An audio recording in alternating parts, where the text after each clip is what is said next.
Hey, Sassy fam, welcome to your Sunday check-in. I hope you're well. I hope you are fabulous. Feeling fantastic. Isn't that such a great feeling? You just like it, you love it, and you want more of it, yeah? I'll tell you what, family's doing great. The writing's going great. I would almost call it easy, but I don't want to jinx myself. But it is nice. You know that feeling when you're in your lane and you're like on the Autobahn, baby. Just clear, no obstructions, just moving forward, right? We're in the chariot in this respect, and we're on the Autobahn, and we are just going forward at our own speed. Love it. I'm living it, and I hope that you are in that space as well. No real notes today other than to say last round of birthday calls for Libra. Yay! I know so many Librans. And every year I experience this, and every year I act like I'm surprised, and I don't know why, about how many Librians I know. I mean, honestly, it takes more than a hand, I'll tell you that, to count. So happy birthday to all my beautiful, bold, brilliant Librians, yeah? I hope it was special. And if you are at that tail end of the Libra season, happy birthday to you that's upcoming. May it be well celebrated. And then we know what time it is, yes? We enter Scorpio season, October 23rd. Oh, energy rising already as we speak, as I think I briefly noted on in a fairly naughty way on the last Thursday check, and I couldn't help myself. When you pregame, baby, okay, when you pregame in your season, sometimes you get a little cheeky. I was just feeling it. You guys, that's enough. Let's get on with it. We're going to do a general overview today, or what I call a 369, okay? And that kind of briefly captures the time period that we're in. Like always, take what resonates, leave what does not. If there's more than one energy that you clearly see that's apparent to you on this board today that I did not call out, see, or reference, then you reverse those energies as you see fit. These are, after all, general collective readings, not one-to-one private, which is to say, they may not resonate at all, which is normal. Frustrating, but normal. Check your other placements. You will find yourself in there somewhere. Like always, your sign will be timestamped in the description box as well as the comments, because I got you. You guys, I will see you at the Thursday check-in, and I will see you at your sign, and you have a great rest of your day. Take care. Be well. Leo, you're first. What's going on for Leo, please? Show me, Leo.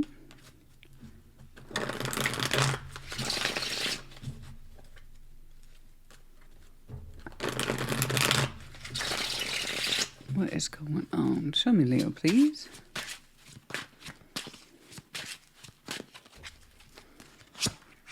The Five of Cups, the Queen of Swords, and the Four of Cups. It's a lot of unhappiness right there. The Tower, the Lovers, Justice. Wow. Okay. Six of Cups, the Star, the Ace of Pentacles. Wow. Wow. Dang, Leo. You just gonna put it all out there today, eh? Well, you had a heart opening right there, so this one's going to be very specific, as I believe some of you have already got that indication.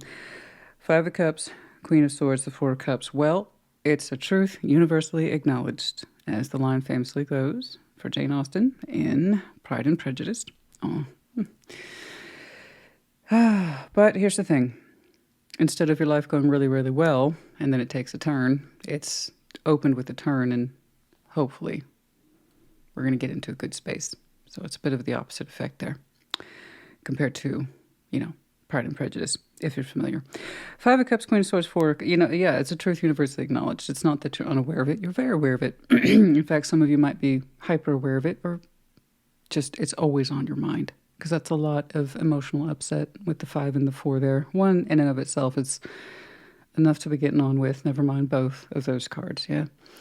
So we acknowledge it. I'm unhappy then, and I'm unhappy now. Not happy. But we're looking at it officially with the Queen of Swords. We're openly acknowledging it. Okay. We're still a little raspy, FYI. I'm sure you can hear it for yourself.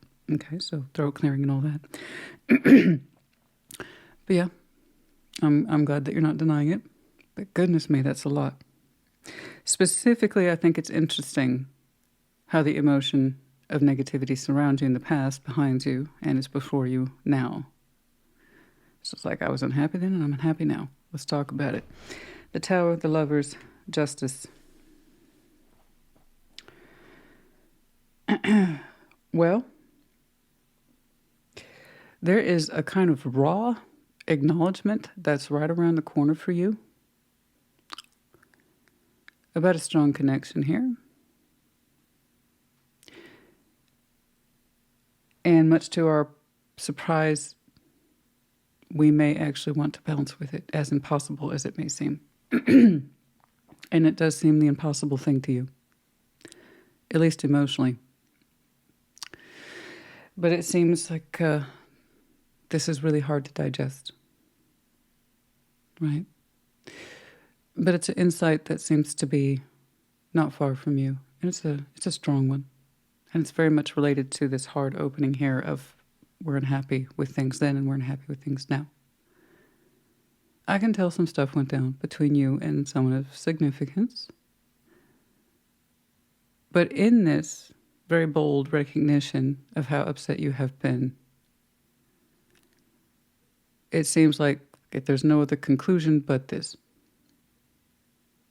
Despite whatever happened and whatever unhappiness there has been created from this connection, you might be surprised to find that you still kind of, quote unquote, want to do something about it.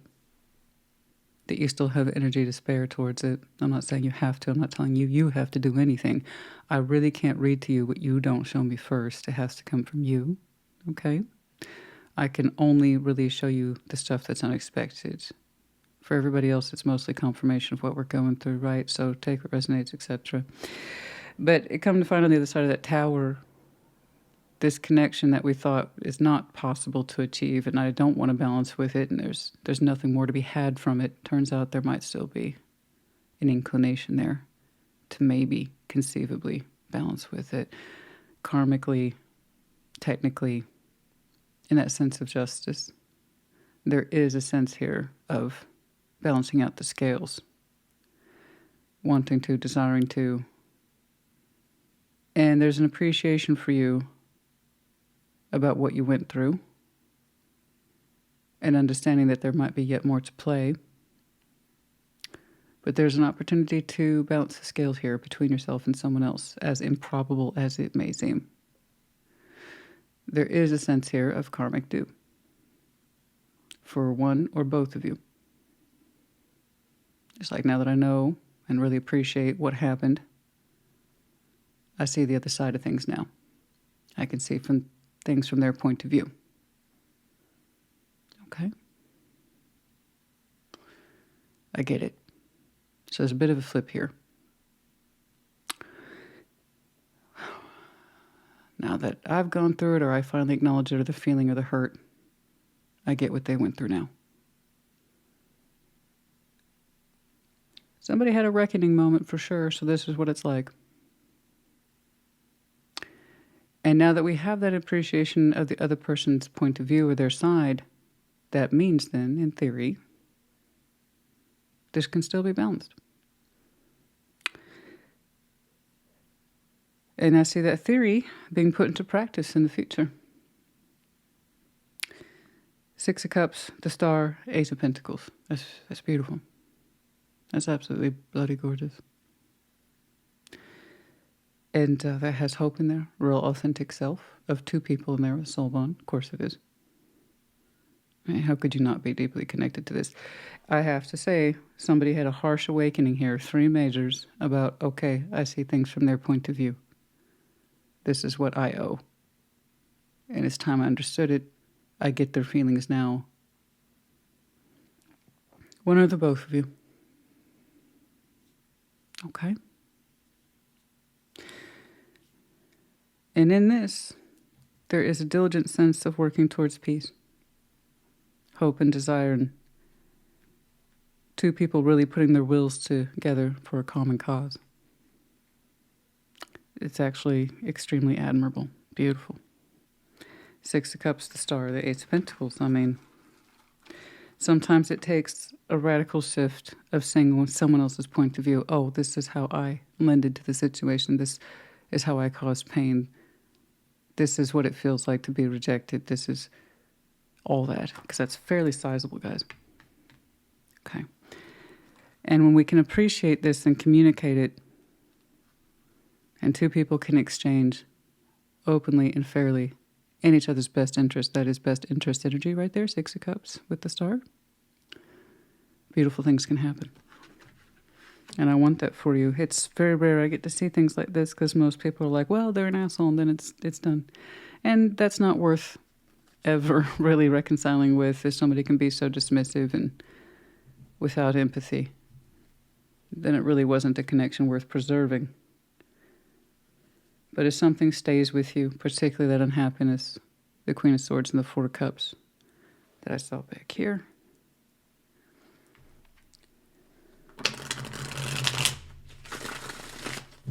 And you have that feeling that I'm not done working through this or learning from it, or that it's not done impacting me. Yeah, there might still be something there to work with. When it bridges, I have no clue.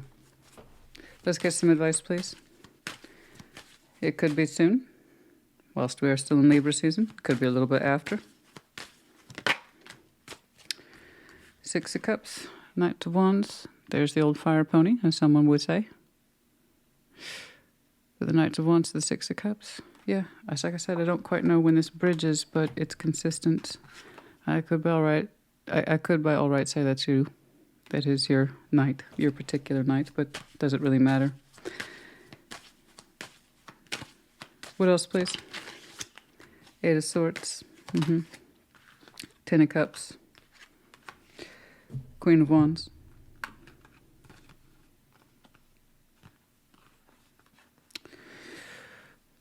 It was kind of easier to shut it out. Okay, it was easier to shut it out and pretend that it was an impossible balance. And yet our energy still remained kind of consistent towards it. Okay? But no, this can be overcome. Somebody has to be willing to interject some enthusiasm, point of contact. Okay. Put it out there, even if it's by raw nerve. But there is a place for this in each other's lives in some way. Okay?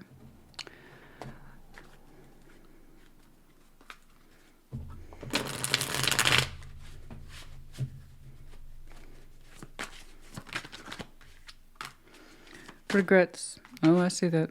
The 4 and 5 of Cups made that very, very clear. I know. There are regrets. I can see that. And then transcendence, getting past that into a state of unity, is going to create a life-changing decision. One that, as far as I can tell, is highly positive and advantageous for these two people who, if they connect for the right reasons in each other's best interest and having that fairness of exchange, of understanding each other better. Okay? Yes, I would agree. I would absolutely agree. I don't think we need it. Yeah, I'm going to pull from it anyway. Moonology.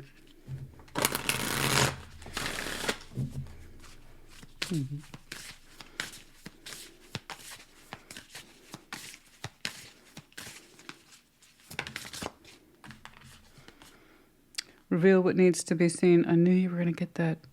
I knew you were going to get it. I saw it. It's the last quarter moon in Scorpio card for the Moonology deck. Reveal what needs to be seen.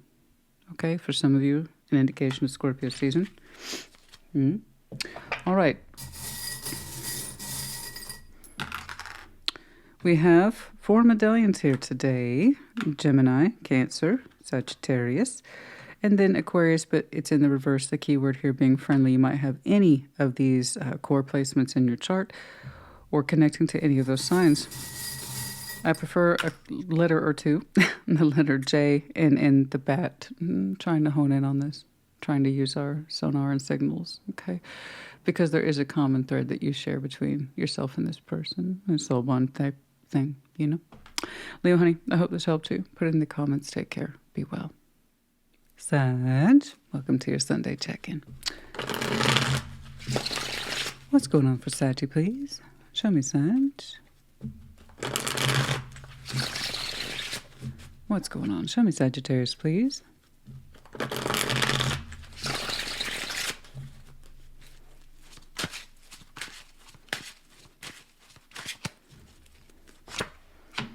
Judgment, Ace of Swords, and the Devil.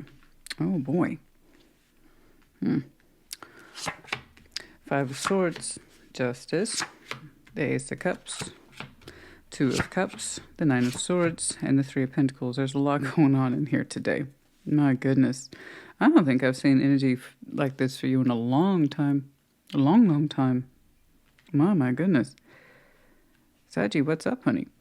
Judgment, Ace of Swords, the Devil. It's kind of like saying, hey, it's time we realize this. And it's kind of a big thing. I'm not going to say it's small. It's not. Unfortunately, the Devil and Judgment are too close together for me to say, hey, it's no big deal. It's kind of a big deal. And the Ace of Swords is right there in the middle. It's time we realize something. And we can't keep putting it off, because if we do, it's going to be at cost to you. So this is what I talk about. Pay your dues now so you don't incur interest later, okay? Because that's what it's like. Spiritual debt is very much like any other kind of debt. You really don't want it, okay? So here we have a debt to the self, debt to thyself. Please realize this, Sag, because if you don't, you're going to keep costing yourself later down the line. And the universe is knocking on your door pretty loudly at this point. Okay, so it's like, hey, something's coming through. Again, that's going to represent a devil issue for you. Again, it's time you made a clear, conscious decision on this, Saggy. We can't keep acting like we don't know. All right, because it's going to cost you if we keep playing that game. It's a lesson that's overdue. Please realize it, because something's coming up. And it's going to represent the devil for you. Now, the devil, guys, in tarot, more often than not, it represents patterns. And they can be internal patterns, external patterns, okay? But more often than not, everything begins with the self. So if you have a very deep internal pattern of choosing the same thing over and over again, and you don't really know why, but you always kind of conclude, well, it always ends up the same way. That's your devil pattern talking. We need to figure it out. And it's looking like we've had time to. There's something here you're deeply attached to that starts from within that says, I'm going to continue to make the same choice even though it never works out, or I know it's no good, or I know it harms me. That's the thing I'm talking about. It's very distinct. So it's either yours or not at this point. Five of Swords, Justice, Ace of Cups. You guys, there's something here where you're forcing yourself to tell yourself it's cool, and it's not cool. Tarot doesn't dictate action, you do. Tarot is the proof of choice, not the absence of it. So I haven't had this talk with you in a long time, Saggy, honey. This is very different. Are you new? Hello. Welcome if you're new. Perhaps you've had a recent influence of a strong energy that's reminding you of these things. It's very different. But as I often have a talk with a lot of collectives, if you have to talk yourself into or out of anything, that's usually the Five of Swords. You either know something's fair in love or it's not. You either know something's karmically correct in your heart or it's not. And if it's not, and you're having to talk yourself into it or out of it, that's the Five of Swords. There really shouldn't be any miscommunication in those signals. This is fair love. How I feel about this is completely correct. It's absolutely correct. It's 1,000% correct. I totally believe it. That whatever this feeling is healthy and good. So some of you have a little pattern here about how your cup is full and who's allowed to hang out in there. And then telling yourself it's fair, it's cool, it's fair, it's cool, it's fine, it's totally fine, it's for me, it's 1,000% for me. Then why are you staying up at night freaking out about it? In other words, it just gets worse in future. Two of Cups, Nine of Swords, Three of Pentacles. It's like, whatever this is, it does not look like a fair emotional union. Its structure on the outside at best speaks to cooperation, friendship, collaboration, however you want to put it, maybe an alliance, but it's not quality love at all. So if we're going to continue to choose this, understand that what you're choosing provokes some real stress in you because you know the truth on the inside. You do know the truth. Whatever this is, I'm not saying that they're a bad person. What I'm saying is the dynamic you have with them is established and it's not going to change. You telling yourself that it's more than it is, that's the real issue. Whatever this connection is has already settled into place as a Three of Pentacles type situation. And I have no doubt you two, in your own way, care about each other. But don't tell me that you're an ally or cooperative person and that there's still deeper feelings here and that you can legitimately say that that's true, because that's what's keeping you up at night. You know the truth. And I could be looking at someone who's married for all I know, or engaged, and you're forcing yourself to tell yourself it's good, it's prize, it's cherry, it's the best, it's the best of the best of the best. Again, if you're having to tell yourself that, it's not true. Or if you're in a situationship with somebody, that in and of itself is already quite telling by the language we're using to define what's hard to define is situationship. In other words, it's the catch-all category of I don't know. You should know. But you don't have to force the knowledge either. Okay, so let's get some advice for you. I don't want that for anybody. No, I don't want that for anybody. It's not good. Let's get some advice, please.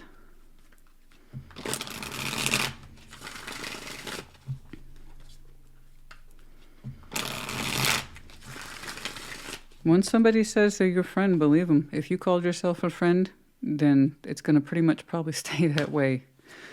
And hoping that there's a deeper attachment. I don't know what it is, guys. But the actual definition of this is already defined. It's the feelings behind it that we're lying about. Okay. There's still a lot of love here.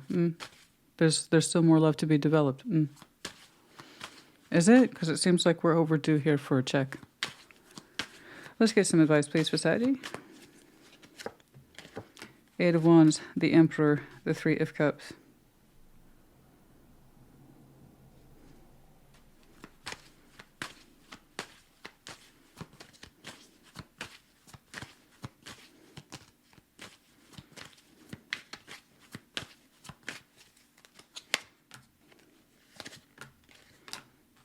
Yeah. I see. Five. I'm sorry, the Ace of Swords. Man. On the surface, you got it together with this person. You're like, I know what it is. I like to talk with it. I like to hang out with it. I keep it together. The Emperor, yeah, you keep it together.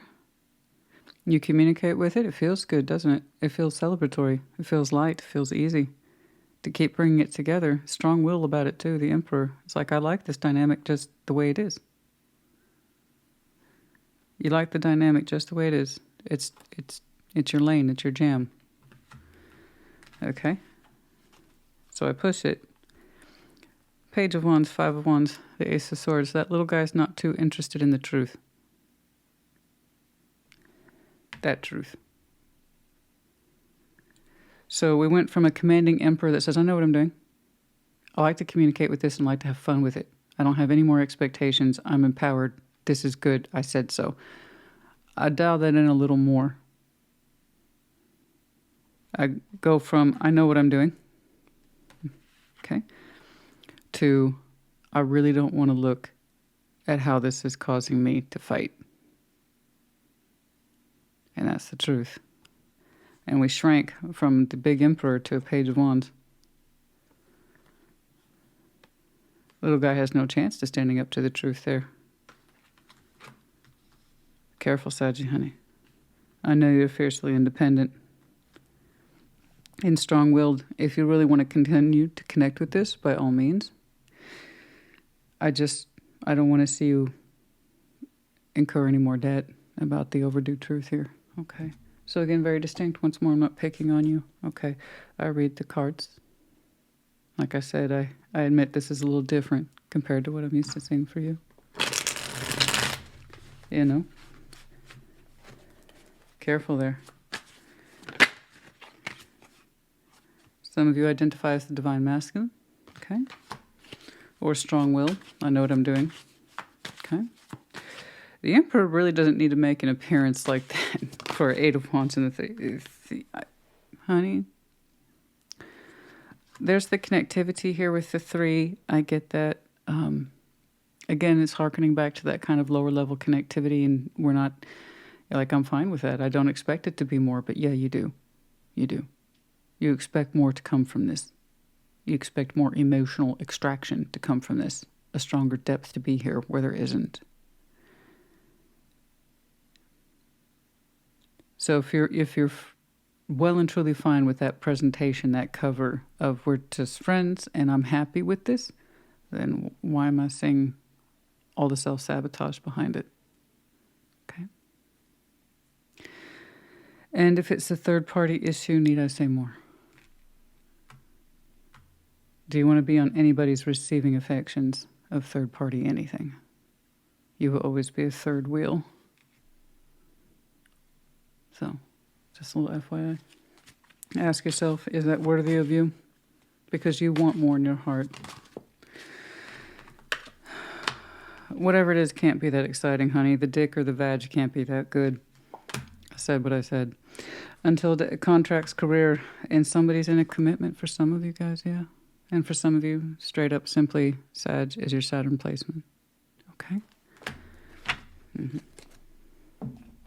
All right.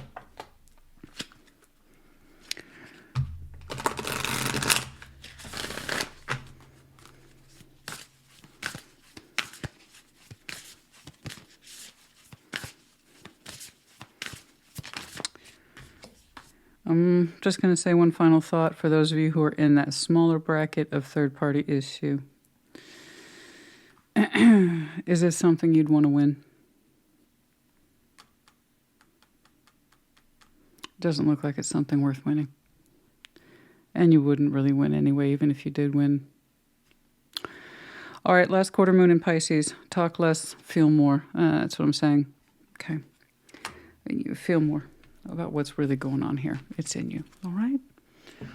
Once more, I care. I want you to succeed, not fail.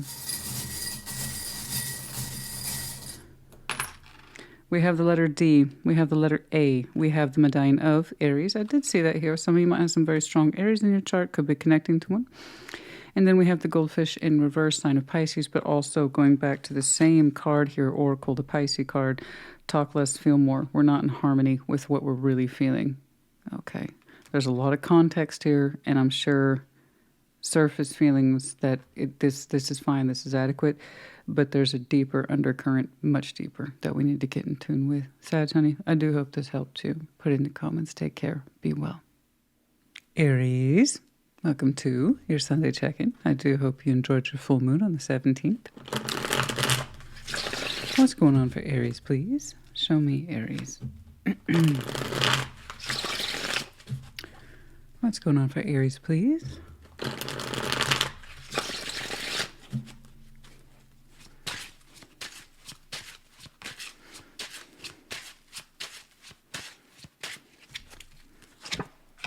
The Knight of Cups. Oh, the Knight of Wands. Oh, yes. The Hierophant. My. Okay. Page of Pentacles. The Emperor. That's you, Johnny. Seven of Pentacles. The Fool. Ay. They're all just trying to fly out my hand. Ready for a new adventure. That's so you. This is so you 1,000 times over. It's just so you. When I'm looking at Aries who is fresh and ready and primed for a new beginning, it just shows you have such a natural spirit towards openness. It's just really who you are. You know, cardinal fire that you are. You really do lead the way, you know. The Knight of Cups, Knight of Wands, the Hierophant. I got two knights all but clashing into each other. So once more, the knights are responsible for moving our stuff outside of ourselves, thoughts, feelings, beliefs. And I actually have you intersecting with someone here soon, like super soon.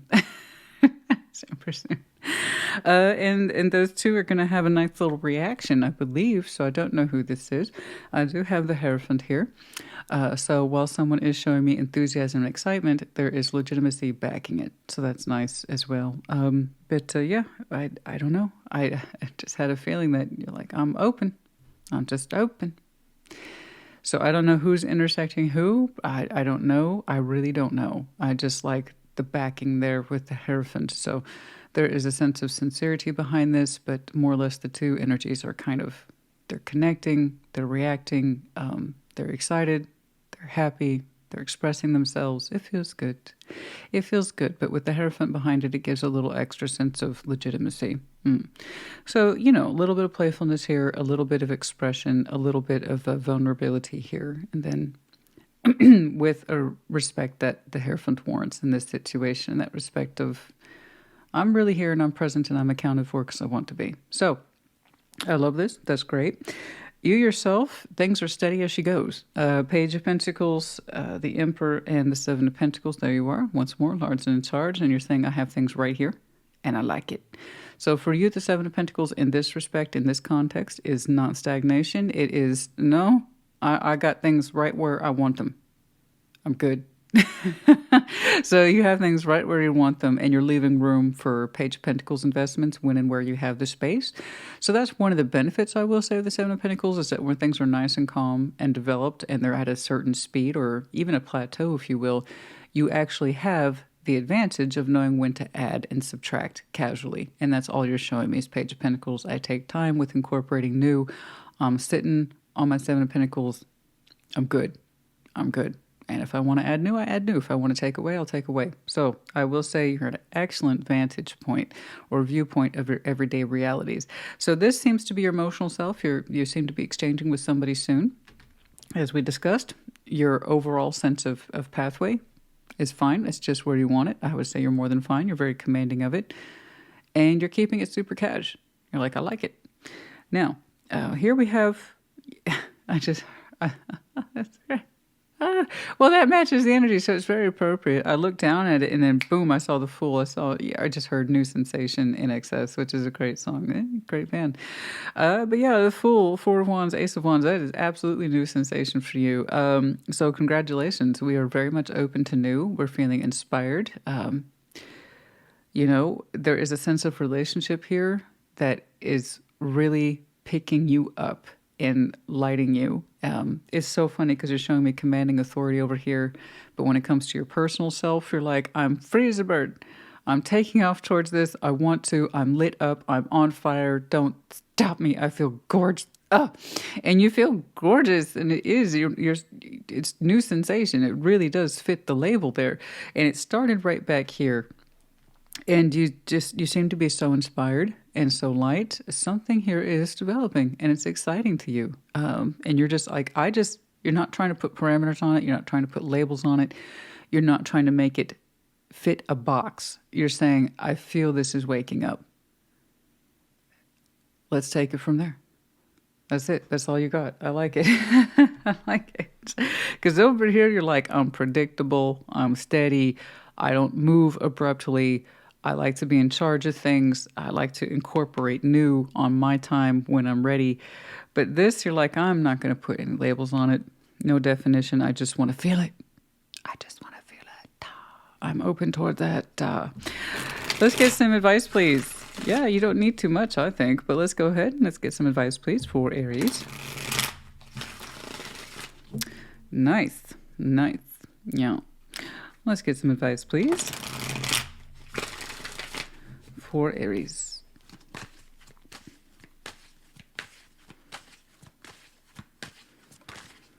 Two of Wands. Okay. Strength. Nine of Wands. Ten of Swords, Six of Pentacles, Nine of Wands, Ace of Swords. Man, you're showing me a long road to recovery. And it took you strength of will to do this. You had to pick and choose your battles carefully. There are many corrections you had to make in your 3D world as it relates to your everyday responsibilities, but you did so with joy, enthusiasm, and with a sharp sense of I'm doing it, come hell or high water. And it put you into this position of being very comfortable with your pathway choices. And you said you had to fight for this and be strong. And that there are things in your balances that you had to be willing to let go so you could accommodate your new ideas and or structures.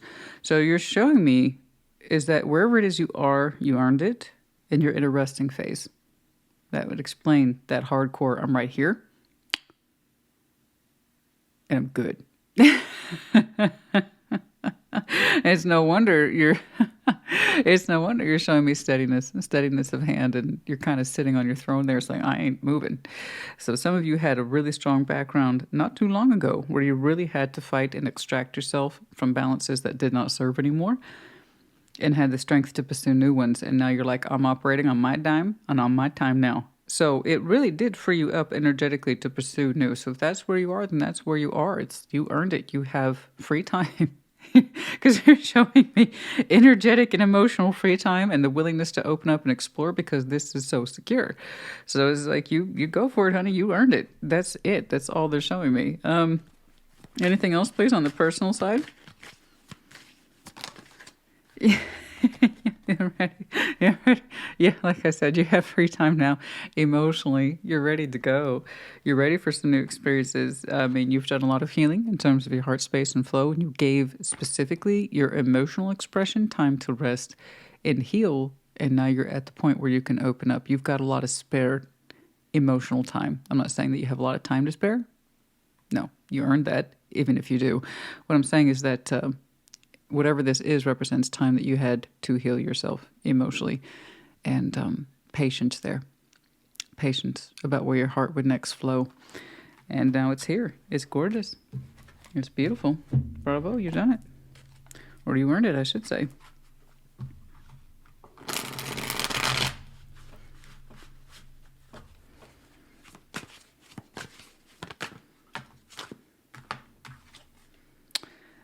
Epiphany.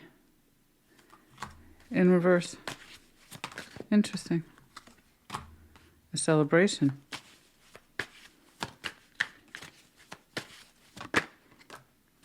Vanity, pride, ego.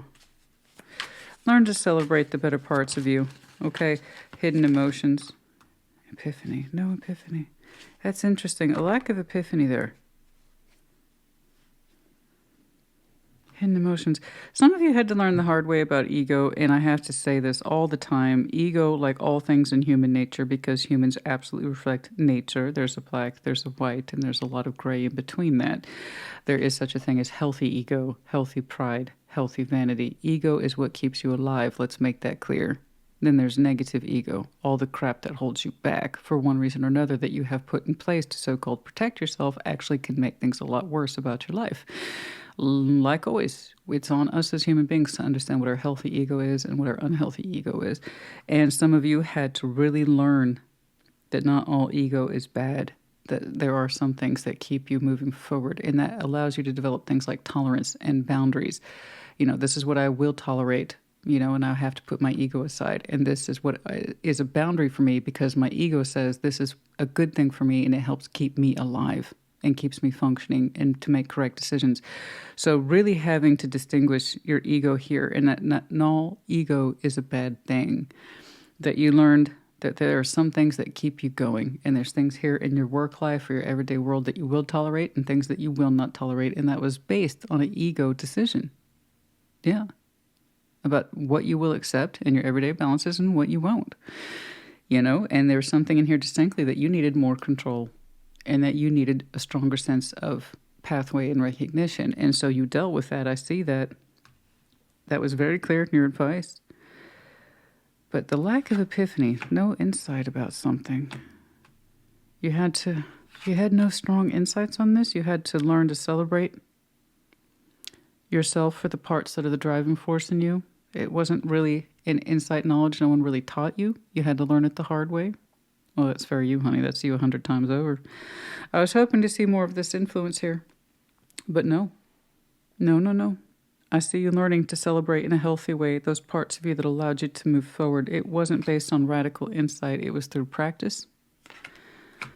Learning things the hard way. That could be it. That's all I'm seeing here for you today, guys. I was hoping to see a little bit more on that personal side, but whatever it is, you know, it looks inspiring. Let's put it that way. Okay. Messages are coming, though. Message in the bottle. Messages are coming. Okay. And some of you, by the way, Aries might be your Mercury placement. Might be. Doesn't have to be. I think we can go ahead and skip the Moonology. I don't think we need it here.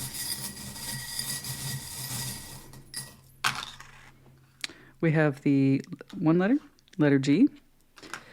Let's see, we have the Medallion of Capricorn. Some of you might have some very strong Capricorn in your chart, could be connecting to one. And then we also have the Wreath in reverse, which is pretty much the same thing as the World upside down, inside out. It doesn't really matter.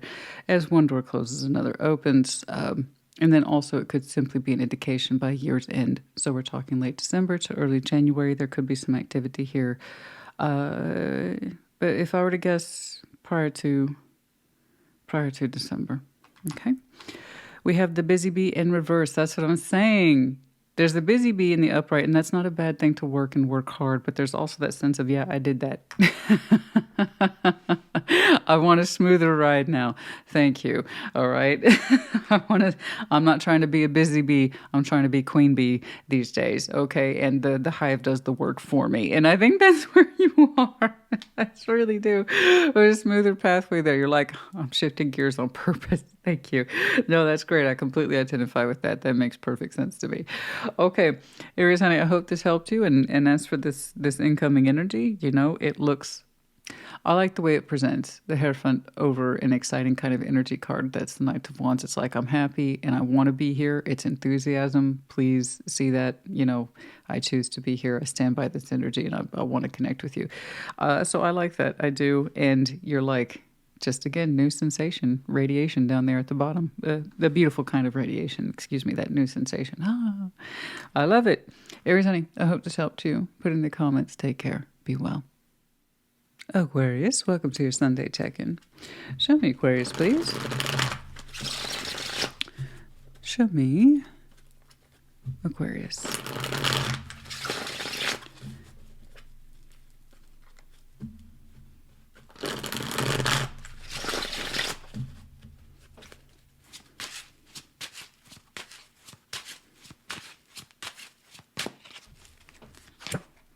Three of Swords, the King of Cups, and the Ace of Wands. Okay. All right. That's what you call a stiff upper lip right there. Five of Wands, the Emperor, Page of Pentacles, Nine of Pentacles, the Knights of Pentacles, and the World. I got it. I got you. Okay. Well, someone's here and someone else is too. So at this point, I'm obligated to tell you once more, reverse those energies as you see fit. I'm going to go ahead and default to this opening segment as being you. Three of Swords, King of Cups, and the Ace of Wands. You are showing me what is, I would absolutely call a stiff upper lip. It's like, look, I have pain in my heart too, but through love, I am trying to express myself with the Eight of Wands, and so you have done. And, you know, it's hard to do that. It's really hard for people to remember their feelings, that they still love a situation or a person. It doesn't have to be romantic. I have no idea who that is. We'll get to them. And once more, I'm not doing a yours and theirs. I'm obligated to report when there's a second energy there. Sometimes three, and oh boy, does it get really weird really fast. But yeah, no, I got a King of Cups here saying, look, I'm still trying to remember the best of my feelings here. And I'm trying to listen to myself intuitively because King of Cups has the intuition skills, whilst the Queen. And I'm trying to listen to myself here and keep in mind at the forefront that I still love this situation, or I'm trying to demonstrate my love towards you via my words, because I'm hurt, but I'm still trying to express myself from the heart. Good job. Five of Wands, the Emperor, Page of Pentacles. Wow, this person is determined to not make it easy. I'm not saying that they're a bad guy or a bad gal. What I'm saying is that they seem to have no room to budge on an issue. I don't know what it is, but they're giving very little to the situation other than argument. Adamant. Just adamant. Sitting there adamantly. So I don't know what they want, but they seem to be determined to pick a fight. And it's not much. It's not much of a fight to pick, but by golly, when they want to push a button, they'll find the button, you know.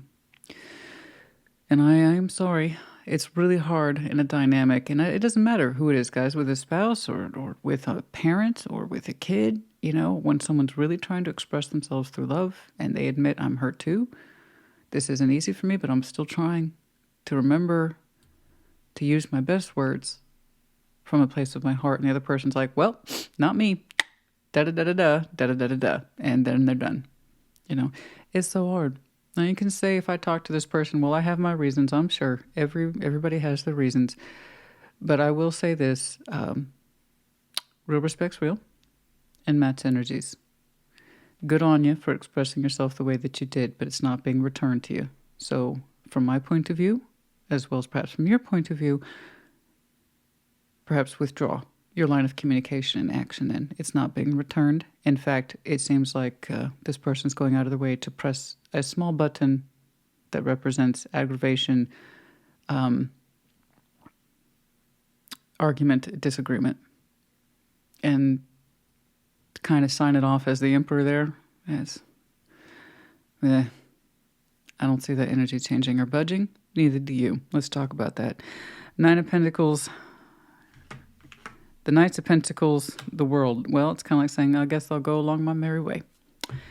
You know,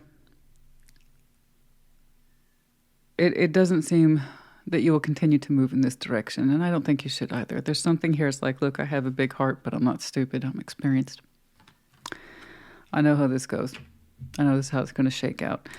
There's really no point in me continuing to proceed in a particular direction. Someone here is vacating. Elvis has left the building. Somebody has, you or them. Okay? Based on experience. And if this person has enough experience acting like that, then perhaps they've had the insight too. If my position hasn't changed and all I'm going to give back is arguing, even if it's in the smallest way, then I should probably extract myself. Or you're saying, I already know what I'm going to get from this situation. I should extract myself. But someone here is voluntarily exiting based on, I know better. Independently here, someone knows better. They know better. Okay? Yes, I mean, something has nowhere to go from this point of view. All right? Let's go ahead and get some advice, please. Let's go ahead and get some advice, please. You know? Let's get some advice, please. Now, you might have approached the situation in love, but maybe that was you really trying to give it a final push.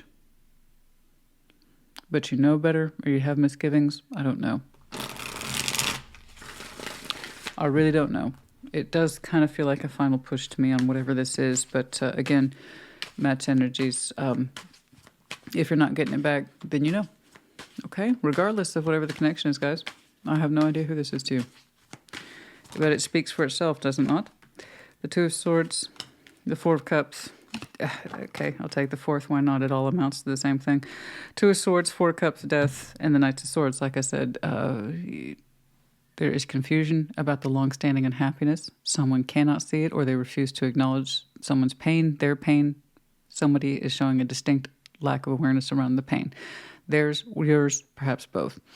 And therefore, we're ending this very unhappy dynamic, and the actions will reflect thusly. Someone, again, is taking active notice to extract themselves, to cut it out, or to stop in this dynamic altogether. Okay? Okay. All right.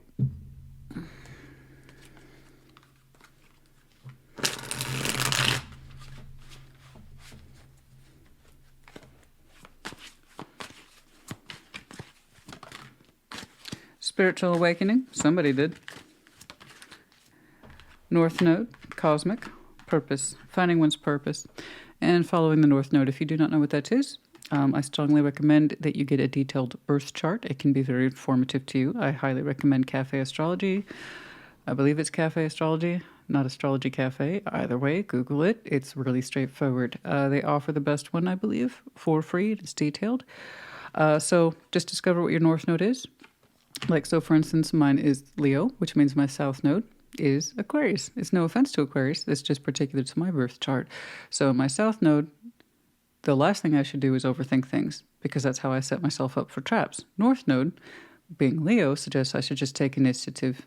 Okay, just do it first, ask questions later. That's when we are feeling challenged, and we want to rise in toward North Node. When in that question of what to do, or we're in self-doubt, rise higher than the self.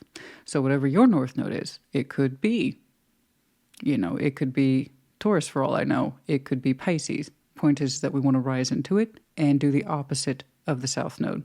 For other people, it's the reverse. Their North Node is Aquarius, in which they need to put more thought into something instead of just jumping to action. You see what I'm saying? It's pretty cool. Anyway, whatever your North Node is, okay, that is your cosmic purpose, if you will. And there might be, for some of you, a spiritual awakening in that. All right. Anything else in here, please? And hidden emotions. I have that feeling that hidden emotions applies to you, which is interesting, because you really did seem to approach this in the terms of, this is my final attempt to make myself clear on this.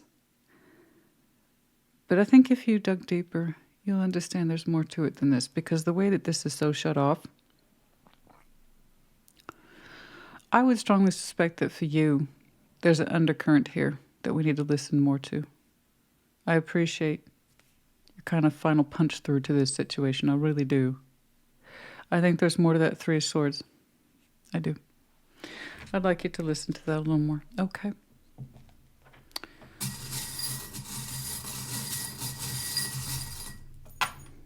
Okay. We have the heart with the nurse's cap. We're trying to heal the heart or heal the situation. I understand. And for some of you, it simply speaks to your profession in the medical field. We have the deer, Virgo, Capricorn, Taurus, and also that sense of timidity, shyness, and vulnerability. And then we have the owl, which I absolutely associate with you, the wisdom of the owl. I know you know. I know you're smart. You know, wisdom of the owl here. See things for what they are. Okay? I don't like it when I don't get letters. It happens, but I don't like it. We have the letter G, the letter S, and then we have the bull, sign of Taurus. Okay. All right, Aquarius, honey, I do hope this helped you. Put in the comments. Take care. Be well. Gemini, welcome to your Sunday check-in. Show me Gemini, please. What's going on for Gemini?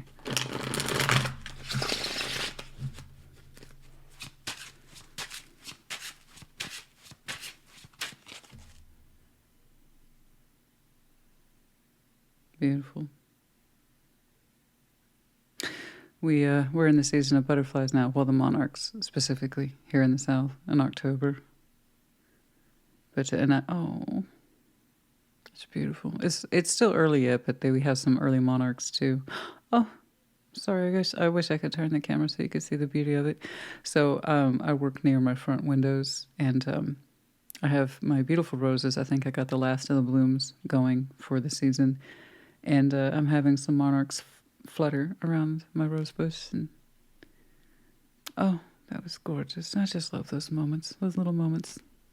Nature. Oh, when it's beautiful, you know. All right, Three of Swords, Two of Wands, Four of Pentacles. By the way, Aquarius opened with that same card, same position, and I promise you I'll shuffle these many times in between. So FYI, if you have any Aquarius in your chart, perhaps check those out. Okay. Page of Pentacles, the Six of Swords, and the Tower. My, what's going on with the air signs? I'm not saying it's the same, but I'm saying we got vibes. We got vibes. All right. Okay. The Hanged Man. Interesting. Very, very interesting. This is hard for you. You opened up very honestly, and I appreciate you for that. Three of Swords, Two of Wands, Four of Pentacles. You're saying I need to make a decision. So Two of Wands is the most active of the two, perhaps next to the Two of Cups. But it suggests I have a decision to make. And in your context, you're like, I don't want to make it, but I need to acknowledge it. I'm trying to communicate it. I'm trying to understand it.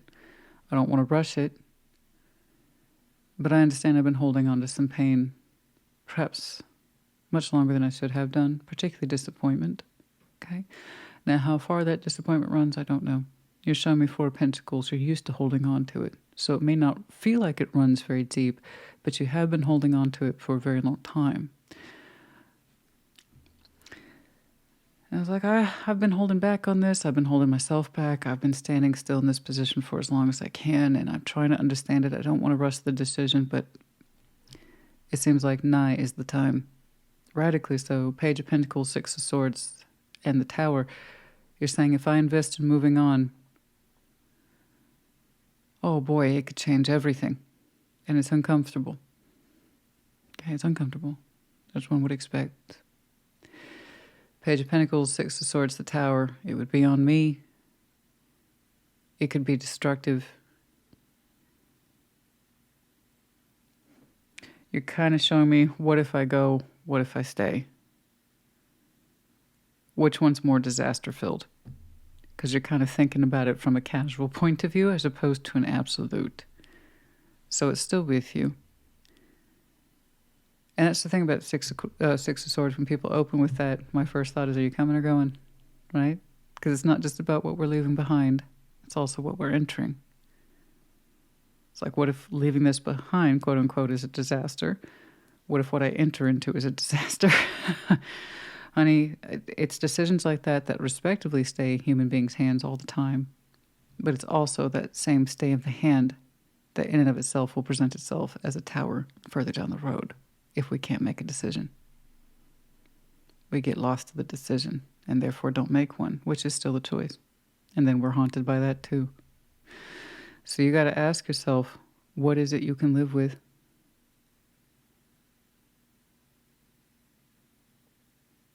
Which scenario can you live with?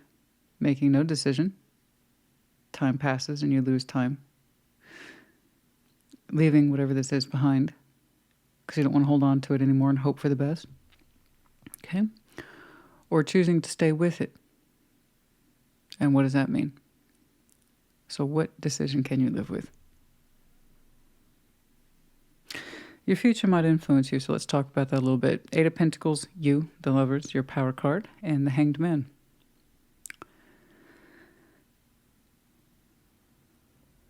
Your future suggests activity. Good activity. Where you make repairs in your best interest. That's you. Not necessarily the guarantee of a strong connection. We have to make that distinction. So, for instance, just to compare it, Scorpio's power card is death. Right? So just because I'm saying it in a Scorpio reading doesn't mean something's dead or over. It can also be a reflection of that collective sign. You. I'm defaulting to you. 8 of Pentacles, the Lovers now. I'm not saying you don't have a strong connection in the future. Perhaps you do. In which case, you will be adamantly working through it and you're just fine with that because it feels good. That's for some of you. I actually see you actively reconstructing your life. And it gives you a wonderful period of reflection in your life. Particularly in that sense of shoring yourself up and making yourself feel secure. It's almost like you're actively reconstructing yourself, but also rediscovering yourself. Because you don't seem to be anxious to leave this field in the future. And it feels good. So tarot doesn't dictate action, you do. Tarot's the proof of choice, not the absence of it. You kind of left me on a cliffhanger over here. Okay? And the only clue I have to go on is 8 of Pentacles, the Lovers, the Hanged Man. I see you really enriching you and carving yourself out on your terms. And you won't be anxious to leave that phase of your life. It's going to feel good. As one would expect, when we put all our best resources, time, energy, and effort into ourselves, that means we were able to let go with that we were struggling to let go of. Otherwise, you wouldn't have been able to do this. So it's kind of like 2 plus 2 there, you know? Once more, I don't tell you what to do. You kind of tell me, but I have to admit, a big portion of this was predictive. I said you left me on a cliffhanger for a second. All right.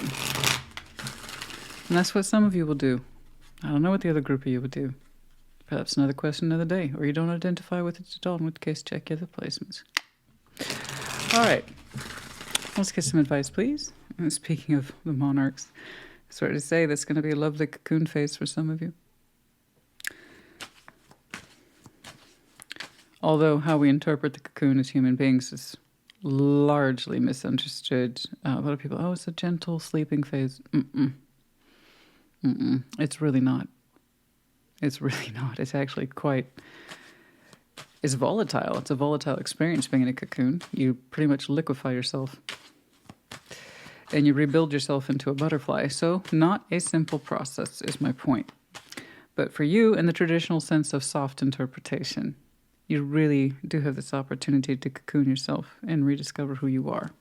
Okay? Anyway. Advice. Devil.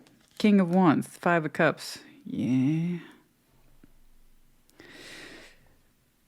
Well, that can't be good. Oh my goodness. Some of you are haunted by disappointments of the past that still cling to you to this day like a wet sock. Phenomenal sense of regret, and pride gets in the way, ego gets in the way. King of Wands and the Devil, they can hang out pretty well as besties, I'm not going to lie. They all can. All the kings and queens can hang out with the Devil in their own respective way.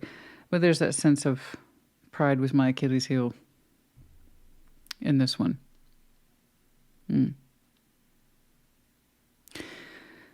It's haunted me. It's always haunted me with that Five of Cups.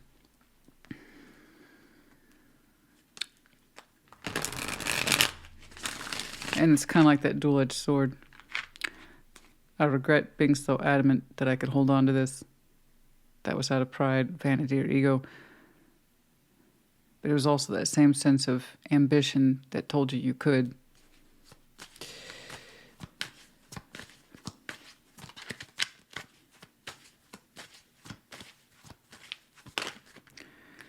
Ace of Pentacles, new beginnings. Ace of Cups, there's the regret. Is that the regret? Is that the regret I'm looking at? That's so hardcore in you. That was pretty hardcore regret, man. On the opening, you made it seem, I have been carrying it for a while. Really a strong sense of patternized emotional regret here based on past, missed opportunities? The opportunities we did not take. Is that why you feel so haunted? Of all the opportunities we did not take, the right ones, the right opportunities that we walked away from, we didn't invest in when we had the chance, etc., etc. And we feel haunted by this, but it was kind of pride that kept us from admitting it, something. Not knowing when to walk away, we walked away from the wrong things, pride gets in the way. No, we didn't. Guys, all we can do is make the best decisions that we can that are afforded to us at the time. The shoulda, coulda, wouldas in this life are easy and plentiful. It's what we do with them now that counts. Okay? If you constantly berate yourself and beat yourself up about all the opportunities you passed up and regrets for the things you didn't take, then we go nowhere. We have nowhere else to go because you will have no space in your life anew. Not mentally, not emotionally, not spiritually, never mind 3D. So what I'm telling you, why do you think I said what I said? You had to have space to do this. That means at some point here on that cliffhanger, you chose to give yourself the space. You chose to enact a choice that previously you denied or turned your back on or regretted. Okay? Now you're giving yourself the space to enrich your own life. Let's try not to get lost to that. It's so easy, and it will only continue to perpetuate that sense of holding back. Let's not do that anymore. I think you've had enough of that, don't you? All right, what's going on? My. Gemini, darling, it's never too late.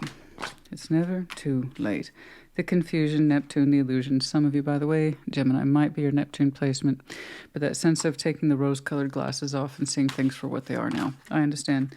It could have been a big success. And he still could be, as far as I can tell. I know. Vanity, pride, ego. That's what this is. Those two, they can be really good drinking buddies, these two. Don't get me wrong, the King of Pentacles with the Devil, that's a material issue. King of Cups and the Devil, that's an emotional wet blanket safety issue. And then the King of Swords, it's like I'm always right in my head, that kind of thing. But these two, vanity, pride, and ego kept you in check, or saying I don't need to make different choices, or I have nothing to. Okay? Let's cut that off. Stop feeding that particular devil. You don't need that drink. It's not very good anyway. Okay, it does nothing for your health, and it does nothing for your spiritual sense of self and development. And as far as I can tell, keeps you from being the success you need to be. Okay? Like I said, guys, ego is necessary to the human existence. You literally cannot live without it.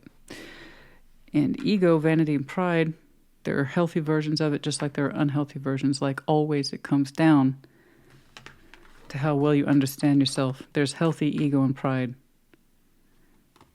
And then there's the opposite of it. Feed your healthy side. The one that sets boundaries for you and expectations that are healthy. Okay? All right. That's enough of that. Okay, we have the Eiffel Tower. It seems like an impossible structure. By all rights it should be, but it was still built nonetheless. And it's an extremely safe structure, too. The height of romanticism, big ideals. and it can be constructed in reality. We have the medallion of Virgo, but it's in the reverse. The key word here being practical. Some of you tried to make the practical choices, and that's those same ones that appealed to you in the time, but did not play out for you well later, right? We can still correct that. We have the medallion of Aries as well as Pisces. You might have any of these placements in your chart and could be connecting to one in a way that was significant to this situation. Okay, Gemini honey, I hope this helped you. Put it in the comments. Take care. Be well. Libra, welcome to your Sunday check-in. And once more, last call for happy birthday. Well, at least on the channel's end of things. By the time we check in next, it will be in Scorpio season. So, like I said, happy birthday to you. And if your birthday's already passed, I hope it was awesome. And if it's still yet to be, may it be awesome. What's going on? Show me Libra, show me Libra, show me Libra. What's going on for Libra, please? All right.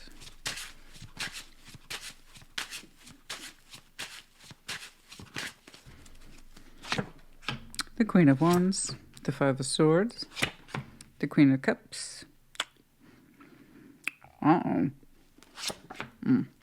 Four of Swords, Two of Wands, and the Two of Cups. Okay. Eight of Pentacles, the World, and the Ten of Cups. Well, I was wondering how that conversation was going to go down. Okay, good. At least it's being resolved. I have two figures here. Queen of Wands, Queen of Cups. Who is up to you. Okay, but go ahead and reverse energies as you see fit. All I know is that you two, whomever I'm looking at, shared a common thread, and that was hiding emotions. And so I think you both contributed to that particular pool, as the Five of Swords literally lodged between you two. There is that strong sense of feeling on both sides with the Queen of Cups and the Queen of Wands. I tried to combine those two.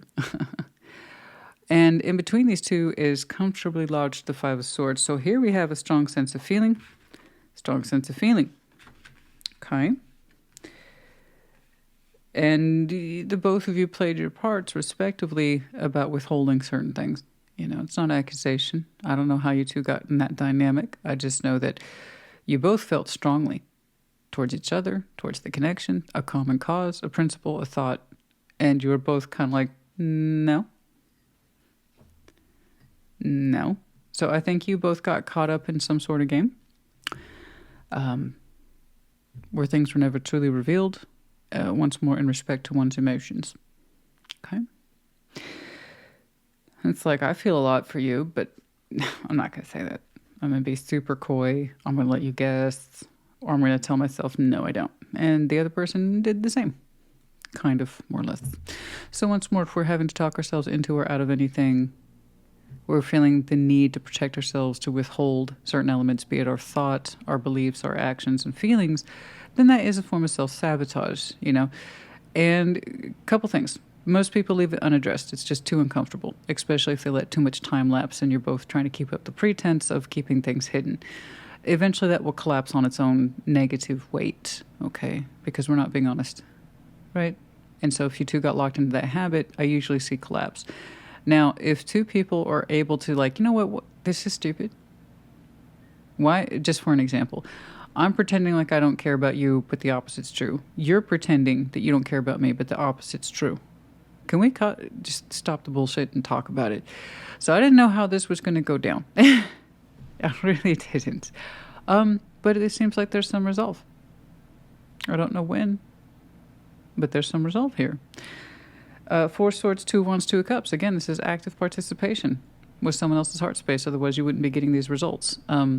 We've rested on the issue. We have been healing on the issue. It's a little bit. It's not by leaps and bounds, but it's been just enough to make a positive influence as opposed to a negative one. So here we have a sense of resting, healing, Two of Wands, Two of Cups. And now we have a much stronger and forward presentation of feelings. So this is forward presentation. Active communication, but more to the point, decision-making and being upfront and present over a shared interest, which is feelings. So now we actually showing positive harmony. Okay? That's good. So he took it from a negative space, which again, if it had continued, it would have collapsed. Okay, it's very hard to maintain that sense of hidden emotion, and why ego gets involved, trying to downplay it, trying to minimize it.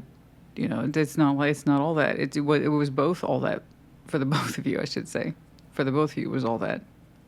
And you're like, no, it's not. Yeah, it was. So when we stop the bullshit, at what point, I don't know, but it's somewhere around here, enough that we have enough rest on the issue, healing on the issue, reflection and insight, that now we understand each other's feelings in a much more forward, shared, well, accurately shared representation of you both. So in other words, there was a real share, which is cool. Really, really cool. Okay, a little off-grid here. A little further out in the future for some of you. Okay? Don't know what this is about, but something is coming to a close. It's looking like we change subjects, so I have to remind people all the time. Sometimes I will see one thought, one feeling, whatever, and sometimes it's broken up. This one's broken up into a segment. A little further out for some of you, a work period in your life is going to come to an end. And there's much celebration. So for some of you, this represents retirement. If that's the case, congratulations to you. It could be partial retirement, but it seems to be that there is going to be a reduction of activity that's tied to the Libra I'm looking at. So in which case, congratulations to you. There is much celebration. Everyone's very happy by this. So that's a comfortable cycle, very comfortable, planned, predicted. We knew it was coming. We're happy about it. We're very happy about it. It's looking like we're going to spend more quality time with family and friends, or at bare minimum, those who are nearest you are celebrating you.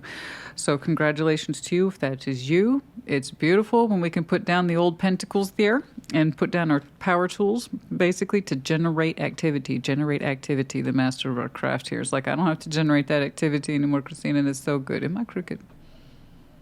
I'm just now asking that. I can't stand it, honey. That's the Libra in me talking. I got 5 placements in Libra. I can't. Tell you what, we had a slow start this morning.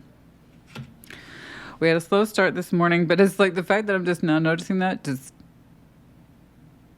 made my eye twitch. Okay. It might be. It may not be. It's really actually hard to tell from my point of view. All right, let's get some advice, please, for Libra. But congratulations to you for those of you who are retiring and putting up or packing away the old tools, the old tool bed, the old shingles. You know, let's get some advice, please. So as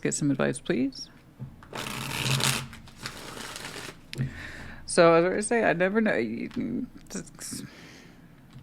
But I guess that's what you might call 5 of Swords light.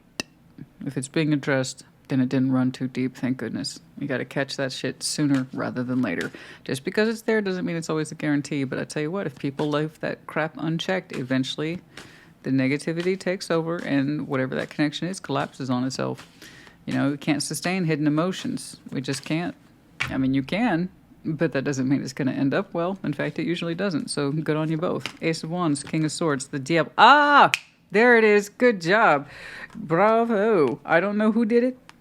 I don't know who pulled the trigger, but it's like, hey, let's call the bullshit, please.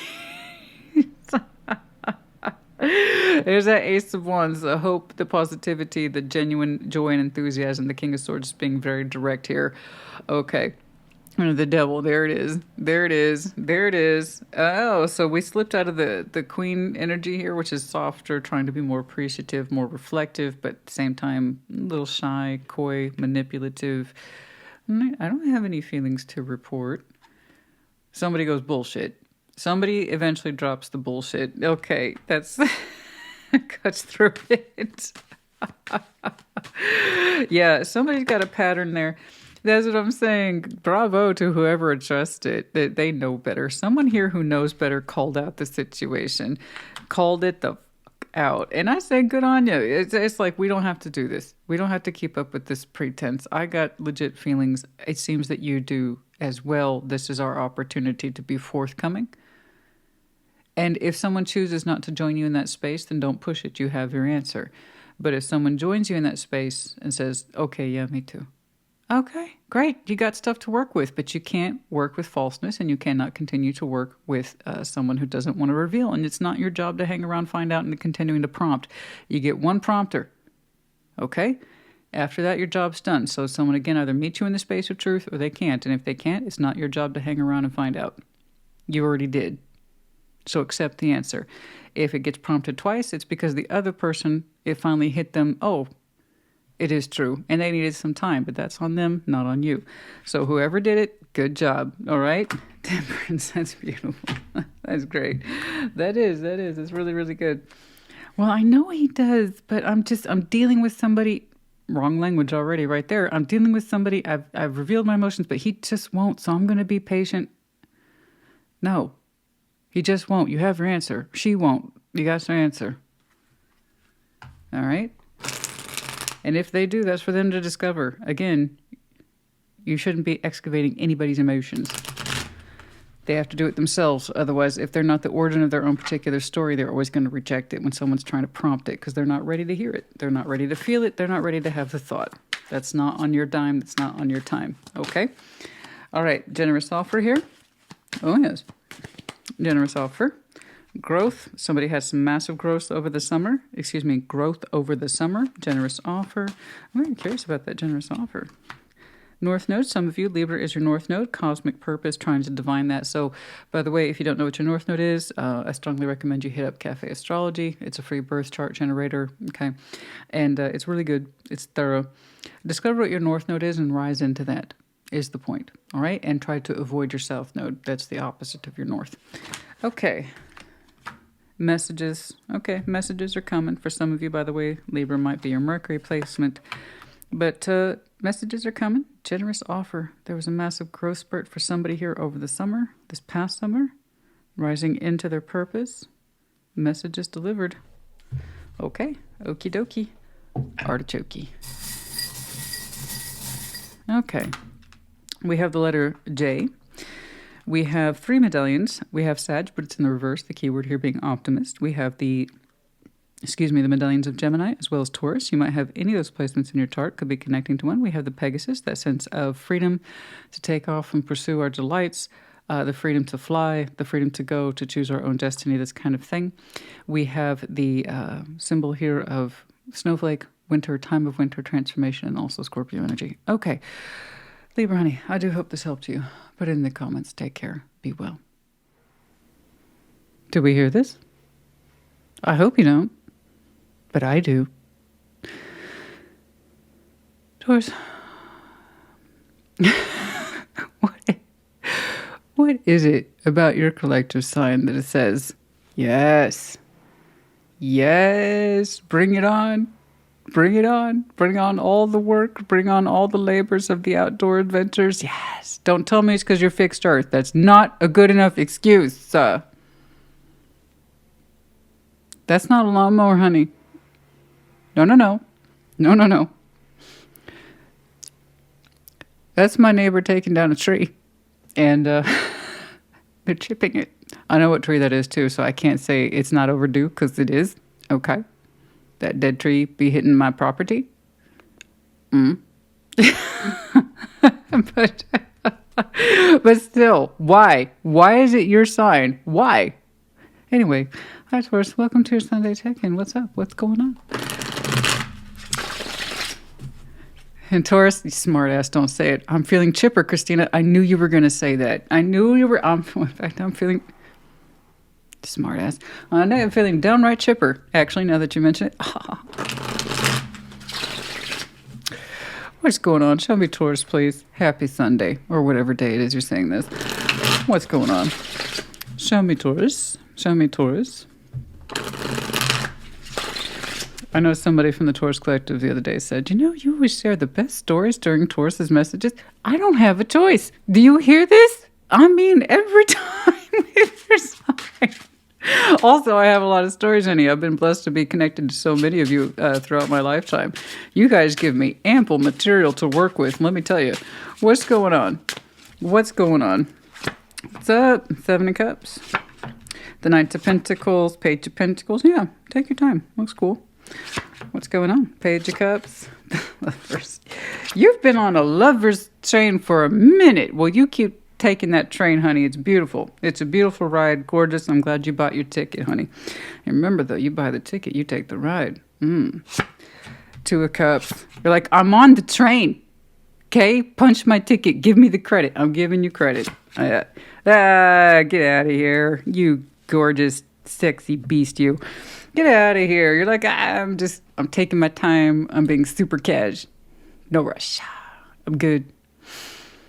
I wanna pull up to the station. I wanna see all my options. Okay. It's casual though. It's easy. I like your pace. This is something I very much associate with you.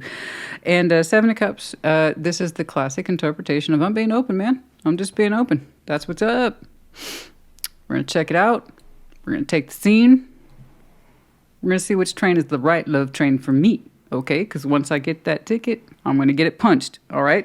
Seven of Cups, the Knights of Pentacles, the Page of Pentacles. I love that. That's great. That's you. That's you taking your time, active exploration. But with your page, you're like, I'm going to invest though. Okay. So let's see where those trains are headed. Love. Page of Cups, the Lovers, the Ace of Cups. Get the fuck out of here. Yes. Oh, look at Taurus, Page of Cups, the Lovers, Ace of Cups. You're like, I do all right. I do all right. You know, it's not all that. Yeah, it is. Look at that. Look at that. Good job, Taurus, honey. That's right around the corner from where you are. I believe you're right back here. And this starts with a feeling, and it can be super small, right? Especially if you're going to take your time, and you know that. It's going to start with a super easy feeling. I think I want to open up. Yeah. Just don't rush it. It's going to be good. This is going to be good. This is going to be interesting. You know, what does that tarot lady say? Right? Keep your standards high, expectations low. That's kind of like what this is. Good job. And look where it takes you. The gorgeous, gorgeous feelings. Gorgeous. And then, of course, it's a strong connection. So, hey, why not? Bonus. You know, there's gorgeous Taurus, honey. Look at that. It's almost, it's like, hi. I don't know if that's you, that's them. Between the two of you, you're both saying kind of like a shy hi, and it's really sweet. Hi. Hi back. Who are you? I like the way your train looks. Well, where are you going to these days? Like, I love it. I don't know why I'm on that train analogy, but I like it. It fits. All right. The Lovers, Ace of Cups. Gorgeous. Gorgeous. Thank you. Let's enjoy that like a fine wine, yes? Sip on that. It's gorgeous. It suits you very well. It's your flavor profile. Two of Cups, Nine of Pentacles, the King of Swords. And you're like, that's what's up. You know, and it is. It's very determined. I have someone here connecting to you at the same space at the same time. So here we have a very strong reaction, spiritually, emotionally, the whole thing. And then we have the actual 3D application of it. Same place, same time, same feeling, same sense of knowing. Someone proudly stands on their own 2 feet. Here's the Nine of Pentacles, someone who is prized on being individualized, experience can do. And then we have that kind of determination here with the King of Swords. It's like, if that's where you are, that's where I'm going to be. So, do you want to go to the same place? Yeah, absolutely. It's great. It is great. Taurus, woohoo! I love it. I love it. All right, let's get some advice for you, please. Let's get some. No, I think you need it. You got it. You're great, honey. You're gravy. You're gorgeous. You're absolutely gorgeous. I love this. I got 2 experienced, can-do, determined people focused to point their energies at each other. That's what's up. Let's get some advice, please. Let's get some advice. I love this. You're making it look easy. This is great. I don't get to see too many people enjoy their lovers' connections, so you go on then, the both of you. The both of you. That's beautiful. Same page. I like this. We have the strength of the connection, but it shows up in its simplest form as being chosen. Emotionally, mentally, and physically. The spiritual piece is in place as well. So congratulations. That's beautiful. Let's get some advice, please. Let's get some advice.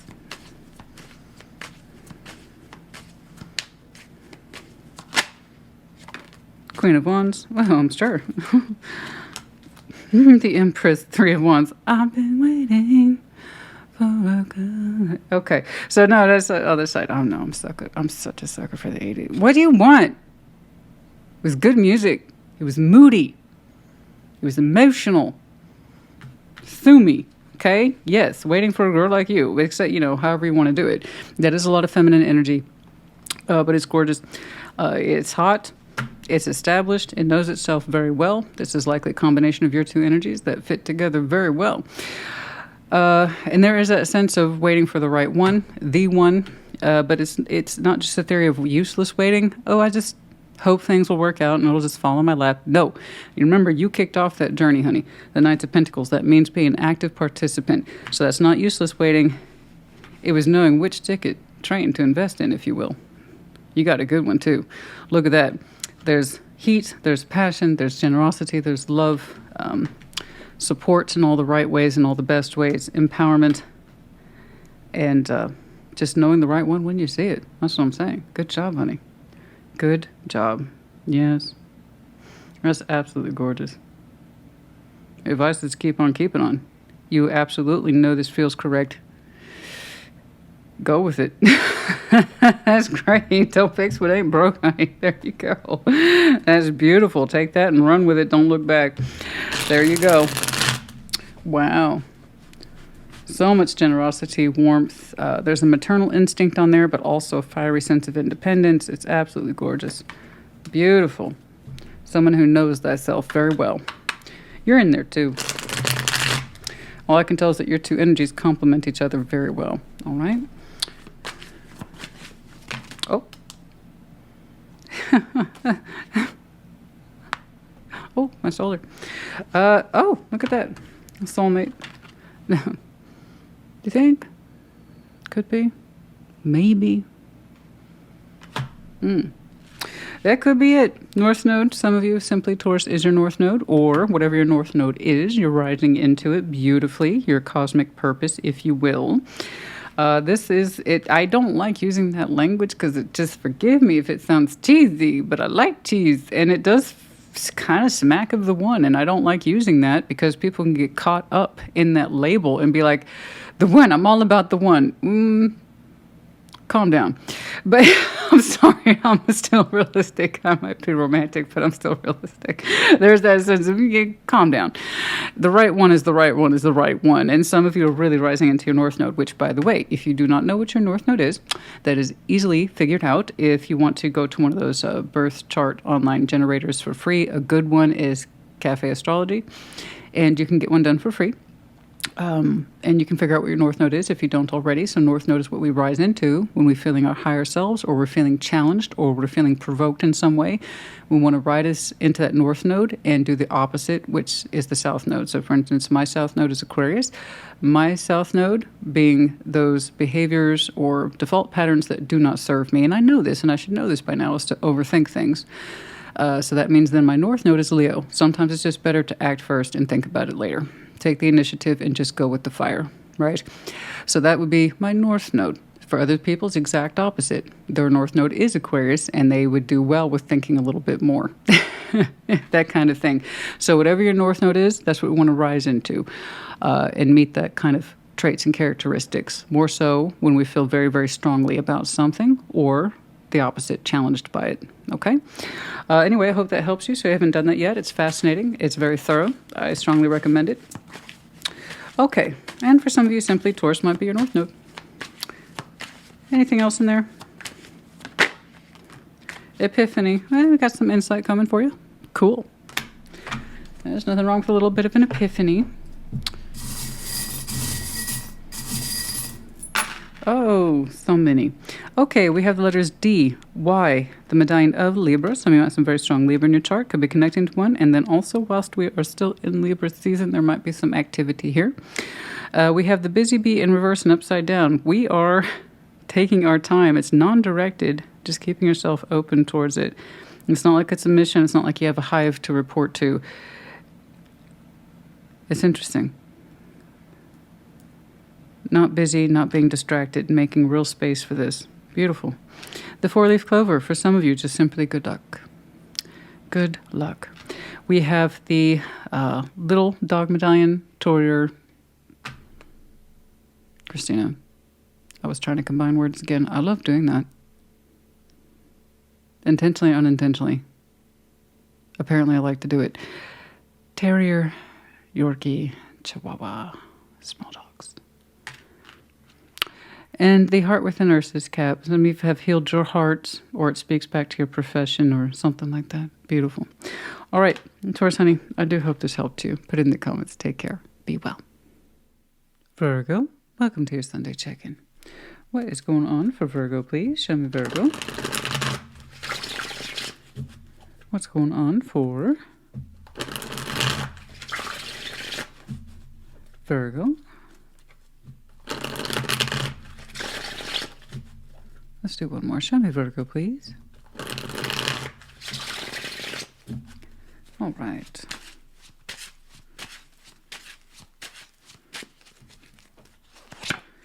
Yeah, the Hierophant, the King of Pentacles, Seven of Swords. Okay, what's going on? Three of Cups, Seven of Cups, and the Queen of Swords. Okay, Queen of Pentacles, the Four of Swords, and the King of Cups. Okay. Okay. You seem a little distracted these days. Showing me lots of earthbound energy. You might have some Taurus in your chart. You know, we have the Hierophant, King of Pentacles, Seven of Swords. You know, you're typically a Virgo who tends to take your practicalities and your realities very serious. I can tell this is important to you. You know, you take, like, responsibilities seriously. More often than not, you stand behind your decision-making process that is practical in nature, resource gathering, nurturing, quality of self, quality of worth. And the Seven of Swords next to it is kind of like, not so much these days. Now, it's not like you're throwing out all your sense of responsibilities and providership role. This is very important to you. You're very committed to this. But you're like, I haven't been hunting and gathering so much these days. You look a little distracted, at least mentally distracted. You're saying it's not that it's not important to you. You didn't give up your throne. You didn't give up your home. You didn't give up your job. You're like, all that stuff's in place. You're like, I'm just... Part of your mind drifts sideways these days. What's going on? Let's talk about it. Three of Cups, Seven of Cups, the Queen of Swords, excuse me, Queen of Swords. 3, 7, and Queen of Swords. There's this idea of, man, I kind of want to do other things. Oh, I just got another monarch. Beautiful.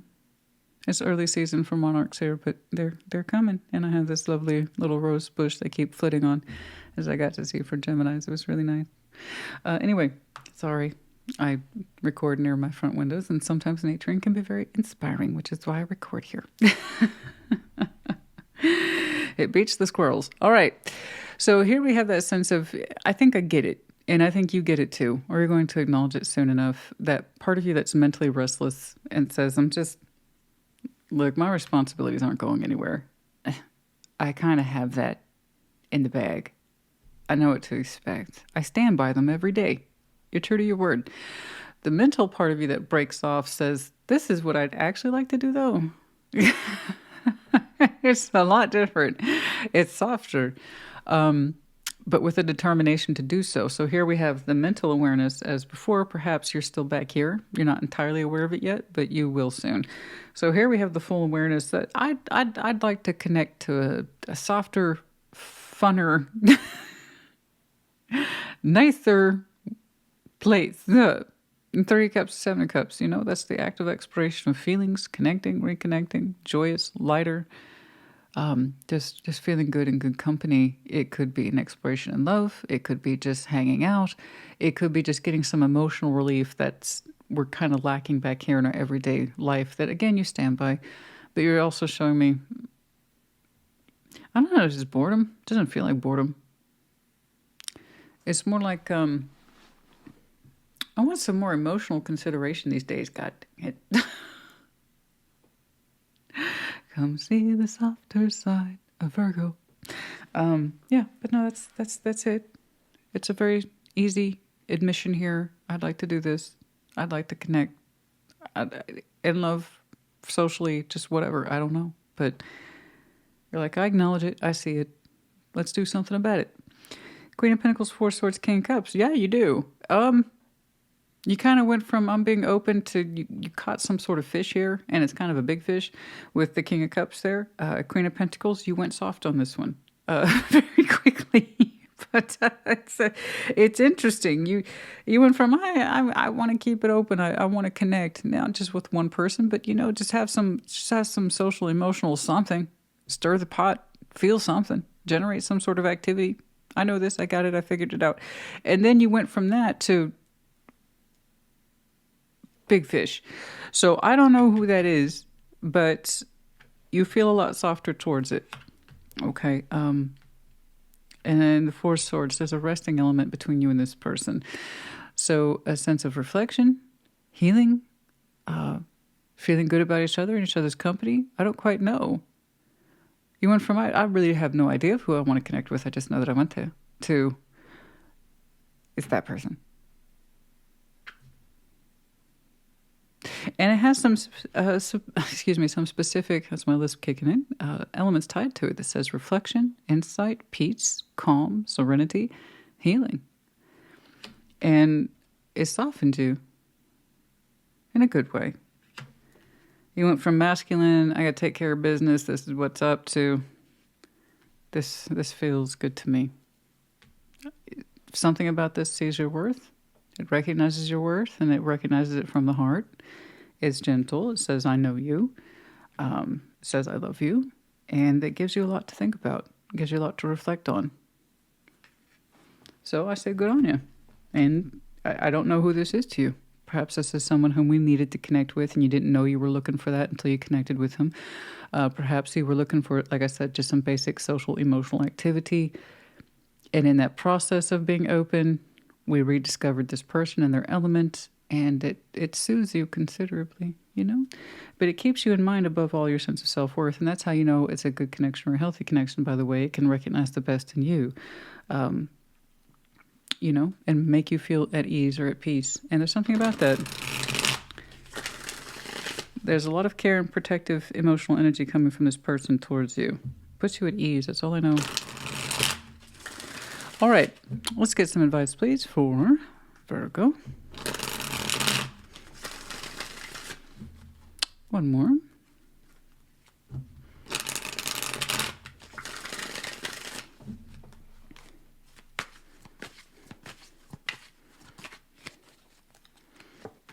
The Hierophant, the Star, and Temperance. Shut up.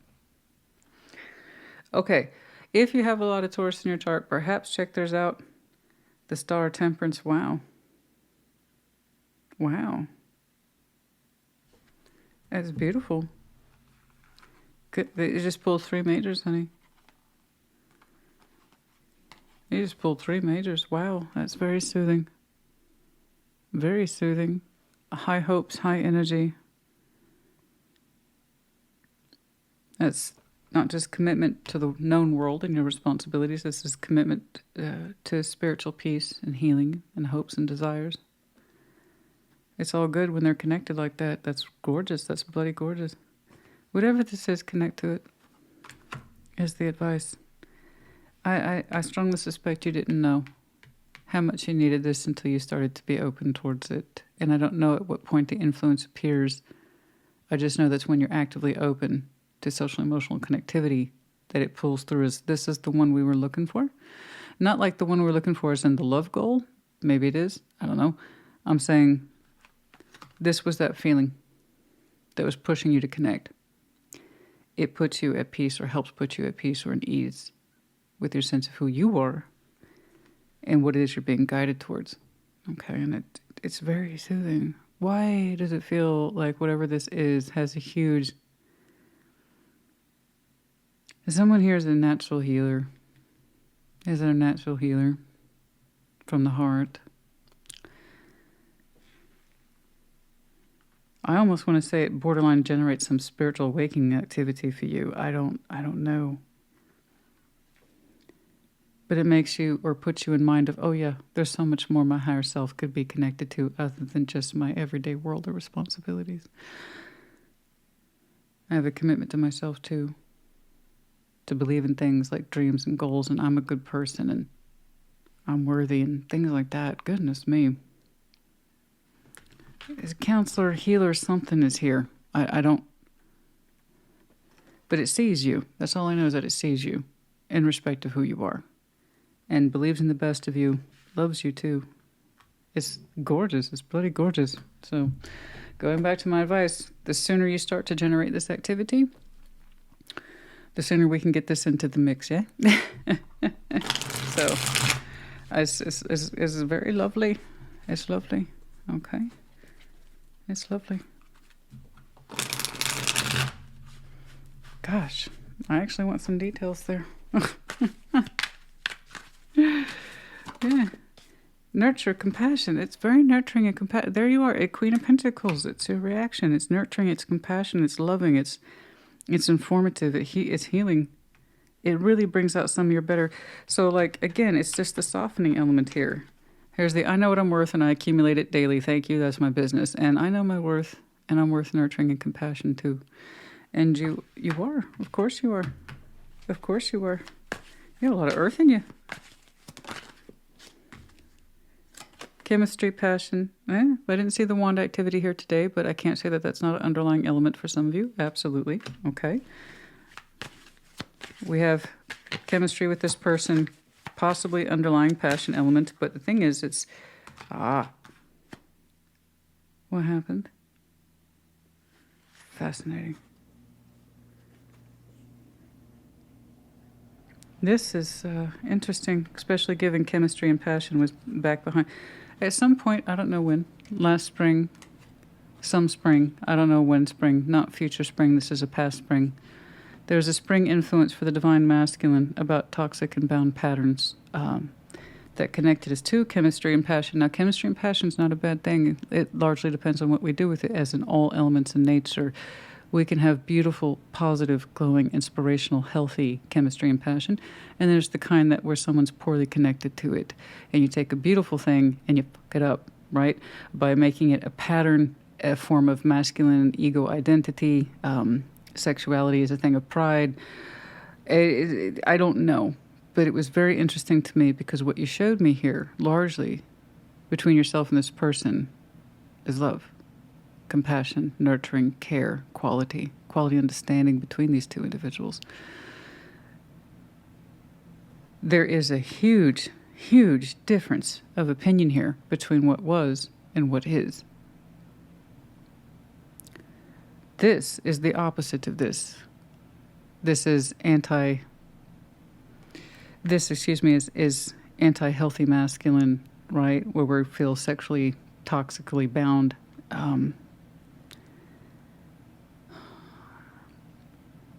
And there was a huge awakening for somebody in the spring compared to where they are today, or where they could be, what was and what is.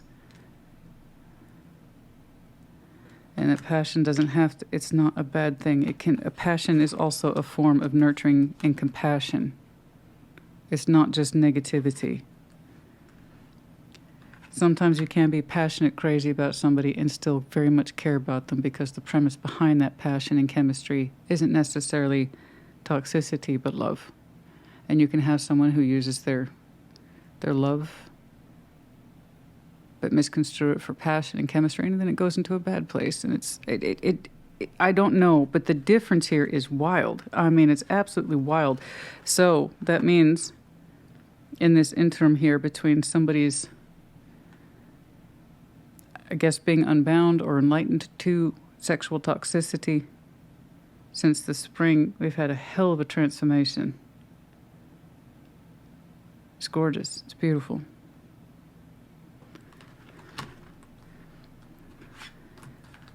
Someone sees this in you. Okay? Someone sees this in you, or you see this in, I don't know. But it's authentic and it's healing. And it's what we needed. I don't know. But it's nothing but love and compassion. And you will notice, I will point out, you see those two? Passion can exist in compassion, yes. In order to really care about somebody, you have to have passion. That doesn't mean it's bad. It can come from love too. And sometimes we can be naturally passionate for somebody and not understand we're feeling compassionate towards them simultaneously, and that love's in there. Somebody was helped with this, breaking free from this pattern. Okay, that's enough. Oh my goodness. Oh my goodness, Virgo. What a read. Oh my goodness. I really wish I had the time to take this one to task. Oh my goodness. I could have kept pressing that one. Oh, wow. Anyway, letter Y. Someone here is highly intuitive. That's all. That's the key word here. Don't get me wrong, it's the medallion of Pisces, but it hit me really hard right there. Someone here is highly intuitive, and they called it. Somebody fucking called it, man. Somebody fucking called it. Why am I saying that? Somebody called it. You called it. Called it. It's true. Intuitive. It was felt, but not necessarily understood. Anyway, the feather, Gemini, Libra, Aquarius, and then the idea, the light as a feather, the touch is light as a feather. And then for some of you, simply confirmation of feather being seen on the day to day. We have the deer, once more earth energy, Virgo, Capricorn, Taurus, shyness, timidity, this kind of thing. We have the zombie in reverse, wanting to come out of that lethargy, that detachment, that nothing ever changes feeling. You know that feeling? It's a horrible feeling. I wanted to come out of that. Good, it's in the reverse. Okay, Virgo, honey, I do hope this helped you. Put it in the comments. Take care. Be well. Capricorn. Welcome to your Sunday check-in. Show me, Capricorn. What's going on for Capricorn, please? Show me. Capricorn. Let's do one more. You know, I'm feeling extra. I might just have a Coke Zero. Which, if you knew me, that's kind of like me giving in to a treat, because honestly, I think most of it's just way too sweet. As I get older, my tolerance for the sweet taste has gone way down. So to me, Coke Zero is like, it tastes like a dessert. It's wild how you can go from like being in childhood, you could drink a soda any day, all day. And now it's like as an adult, I'm like, a mineral water has enough flavor for me these days, you know? So I'm feeling like a little treat. You know what I mean? Let me know if you can relate. Okay. What's going on? The world. Okay. 4 of Pentacles, 9 of Wands. Good for you. Good for you. I mean that. Whatever else I see here today, good for you. Queen of Swords, the Sun, the 6 of Pentacles. That's what I'm talking about. King of Wands, the 7 of Pentacles, and the 10 of Wands. You're like, okay, cool. I got you. Good for you. Hey, you know, when I see that Capricorn resistance kick in, you can't miss it. But when I also see Capricorn moving on, same. You can't miss it. So that's what you're showing me today. The World, 4 of Pentacles, 9 of Wands. Good job. You gave up fighting what is likely a useless fight. Now, don't get me wrong. Human beings can and will find reasons to hold on to things, justify it. We've had that talk about the broken toaster before. I know you remember that. And some of you, in reference to that, you gave up finally on your broken toaster. You threw it away. I don't know. But the point is, for those of you who didn't see that message, you know, you literally let something go at long last. 4 Pentacles and the 9 of Wands. And I can tell there was a time where you used to get real defensive about what you were holding on. Don't talk to me about that. It's not your business. Don't worry about it. Don't worry about why I'm holding on to it. In fact, I'm not. And then you stop talking about it because of the people, quote unquote, won't get it. Why are you holding on to that job? Why are you holding on to that person? Why are you holding on to that thought, that belief, that feeling? Why, Cappy? Why? None of your business. Okay. Because you didn't want to hear it. That was that resistance kicking in, a 9 of Wands. You know? Chronic resistance, guys. A wounded warrior, but yeah, at his own cost. He won't stop fighting the fight. Gives a lot of energy, that fight. That's why he's exhausted, but he has no different results. So it's doing the same thing over and over again, expecting different results. And we held on to that pattern for a hot minute. So I don't know what it was. I don't know if it was something in your material world. Okay, I don't know if it was a person, an ideology, something that you were holding out for. But you're like, I'm going to let that go now. I don't know what finally allowed you to do it. Sometimes you're just ready. And, you know, people tell me, I want to let go all the time. And I know they're not gonna. It's not as a challenge. I just know they're not ready. When someone's ready, that's when they do it. And you can't determine anyone's readiness. That's going to come down to the individual, you know. Let me tell you, guys, you know, just a little bit more about me. I used to be a smoker. I smoked for like a decade. And I had tried to quit. I wanted to let it go for years. But my want meant nothing until the need was ready. I needed to let it go. Until then, my want didn't mean shit. Did I want to give it up? Absolutely. Did I? No. And my readiness was my readiness was my readiness. But yeah, you're going to have like 20 or 30 failed attempts prior to that. So as much as you, that's just life. That's life. That's how you warm up to things. That's how you start to build mental resistance and emotional resistance and physical resistance, is that you have to try first. That's the prerequisite. You have to be willing to try first. So I know as diligently as you held on to this, I bet you, dimes to donuts, you probably tried giving it up many times. But you weren't ready until one day you were. So congratulations to you. Again, do you have any idea how hard it is to get rid of a Four of Pentacles, never mind one that's being attached to a Nine of Wands? Four of Pentacles is already tough as it is. Never mind a soldier backing it up, fighting for it. Anyway, moving on. Queen of Swords, the Sun, Six of Pentacles. I love that. You got yourself focused real fast. And I agree. And I absolutely agree with this attitude. It's the right kind of attitude. Queen of Swords, the Sun, Six of Pentacles. You know what? I'm going to focus on what matters, because that's what's going to make me happy right now. Yes. And you're showing me what I tell people all the time, but they absolutely hate hearing. Again, you have to be ready to hear it. Happiness is a choice. Nobody likes hearing that when they're not ready for it. But when you are ready for it, you get it. The light bulb goes off. Happiness is a choice. God dang it. They, whoever they are, were right. But again, just like this, until you're ready to let this go, you weren't ready to accept that knowledge. You're absolutely right. Happiness is a choice. And one of the best ways you can choose happiness is, honestly, is to mentally be aware of your everyday life. I choose to do this. I choose the Six of Pentacles, which is open-ended, guys. That could be anything from work to the contracts you have with everyday people in life. The idea is that you balance with it, you get something from it, and you give something to it. You get Okay, that's it. Six of Pentacles is what you make of it and your everyday reality. And if you want to focus on the basics and be grateful for them, be in the moment, and focus on, you know what? I may not have had the Six of Pentacles in my life, and I'm grateful for it. It provides me stability. It gives me something, and I give to it. It's a pretty good exchange.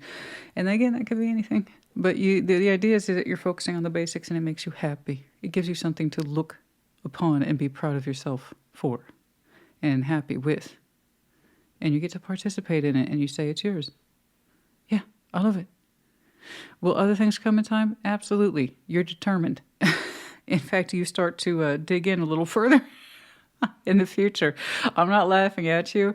It's kind of like, well, I could enhance my happiness. I actually see you willfully.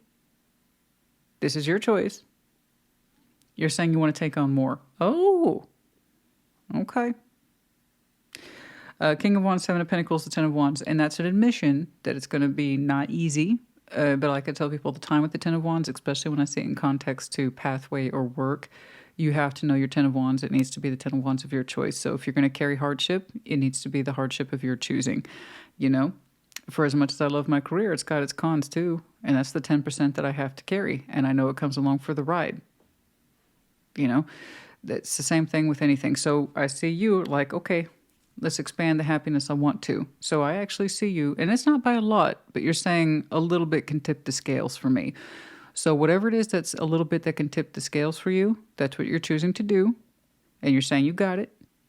You're telling me you got it with confidence. You're going to expand your pathway, your garden, your contracts, your work. I don't know.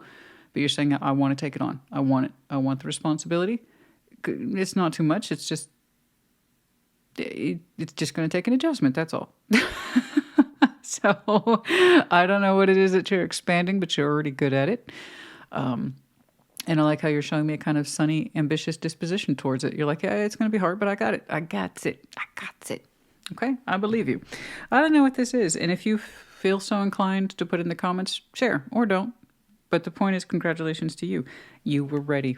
Okay? Whatever that was. Let's get some advice for you. Let's get some advice, please, for Capricorn. Let's do one more shuffle. Show me, Capricorn, that advice.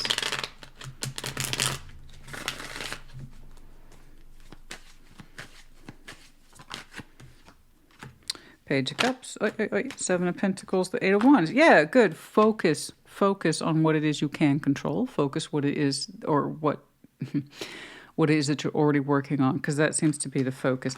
There you go. I like this. I like this. You're like, I'm going to keep an open heart. Again, happiness is a choice, and I'm going to focus on what makes me happy. And it's the basics. And then you're like, I'm going to expand the basics. And there it is right there. Your advice is dead on bang. It's like your instinct here is correct. So what I'm seeing here, like I said, it's a conscious choice to expand here. You understand it might be a bit of a fuss, but you want to do it. You're ready for it, whatever this next stage in your life is. So you're making space for it as we speak. Good job. Your instinct is correct. Where it will lead you, I don't know, but I'm happy for you. Okay? I'm happy for you. You're going to give yourself a nice little growth spurt there. There's that Four of Pentacles again. Ace of Pentacles. There's something here that you thought would be a brand new opportunity that would be more than it was, didn't you? Yeah. Yeah. You're like, I'm going to grow that one. I know it. I know it. I know it. It didn't happen, but you held on to the idea of it for a long time. It was some sort of opportunity that you were convinced was an opportunity. And you were going to personally grow it. You were going to personally see to it. You were going to personally make it yours. And it didn't happen. I understand. It's hard, especially for earth signs, to give up that level of this could be it. This could be it. I know it. How do you know when something's it? You've given it enough time, energy, and effort. And then it gets relegated to a shelf space. I'm not seeing any results, but I'm not giving up on it. And then it sits on that shelf. Okay. And it sits on the shelf. If you really wanted to do something with that broken toaster by now, you would have done. Like I said, until you were ready to let it go. You weren't gonna. So your instinct here, to kind of continue to deepen and develop what you already have in play, it's on point. Okay.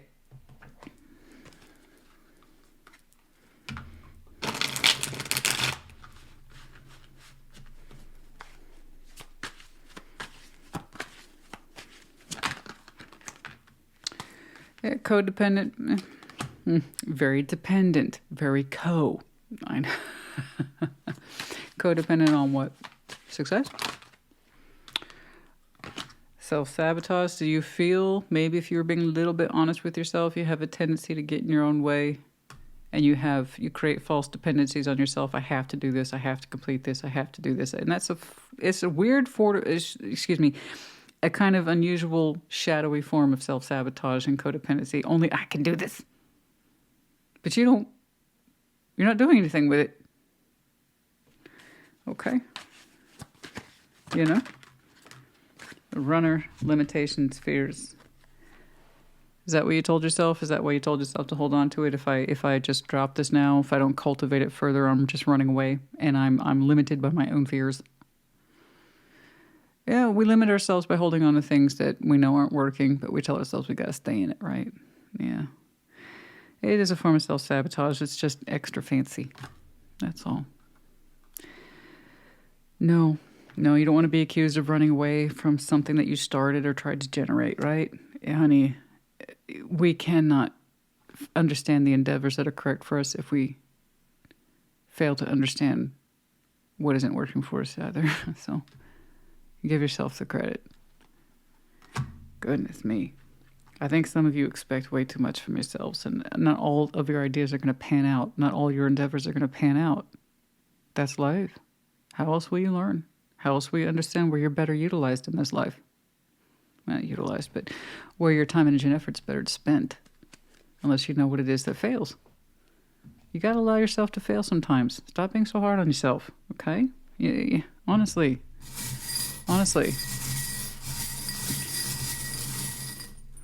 Tell you what, don't go into science unless you're willing to fail, honey. You see what I'm saying? You have to be willing to fail. Oh, that's it. Excuse me. The hot air balloon is in reverse upside down. There's nothing more to observe about this situation. You know what's up. We have the snowflake here, time of winter, transformation. Last winter, upcoming winter might be important, and also some Scorpio energy here as well. And then we have the letter C. Okay, Capricorn. C for Capricorn. I hope this helped you. Put it in the comments. Take care. Be well. Scorpio, welcome to your Sunday check-in. What's going on? Show me Scorpio, please. Show me, Scorpio. Show me, Scorpio, please.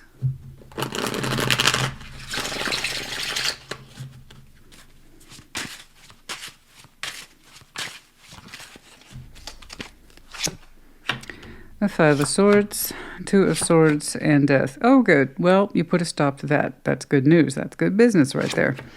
Strength, Eight of Swords, and the King of Swords. Right. The Star, the Ace of Pentacles, and the Lovers. Yeah. Okay.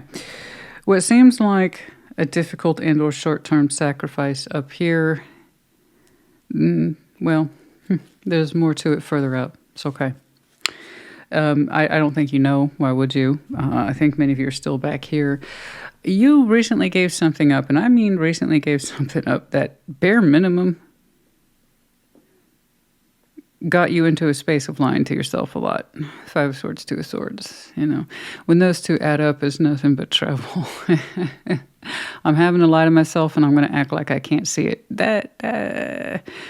That leaves us way too much room and or opportunity to deepen that Five of Swords. And Five of Swords, we all experience it from time to time. It's inevitable. If you have a pulse, a living human being, you're going to do it.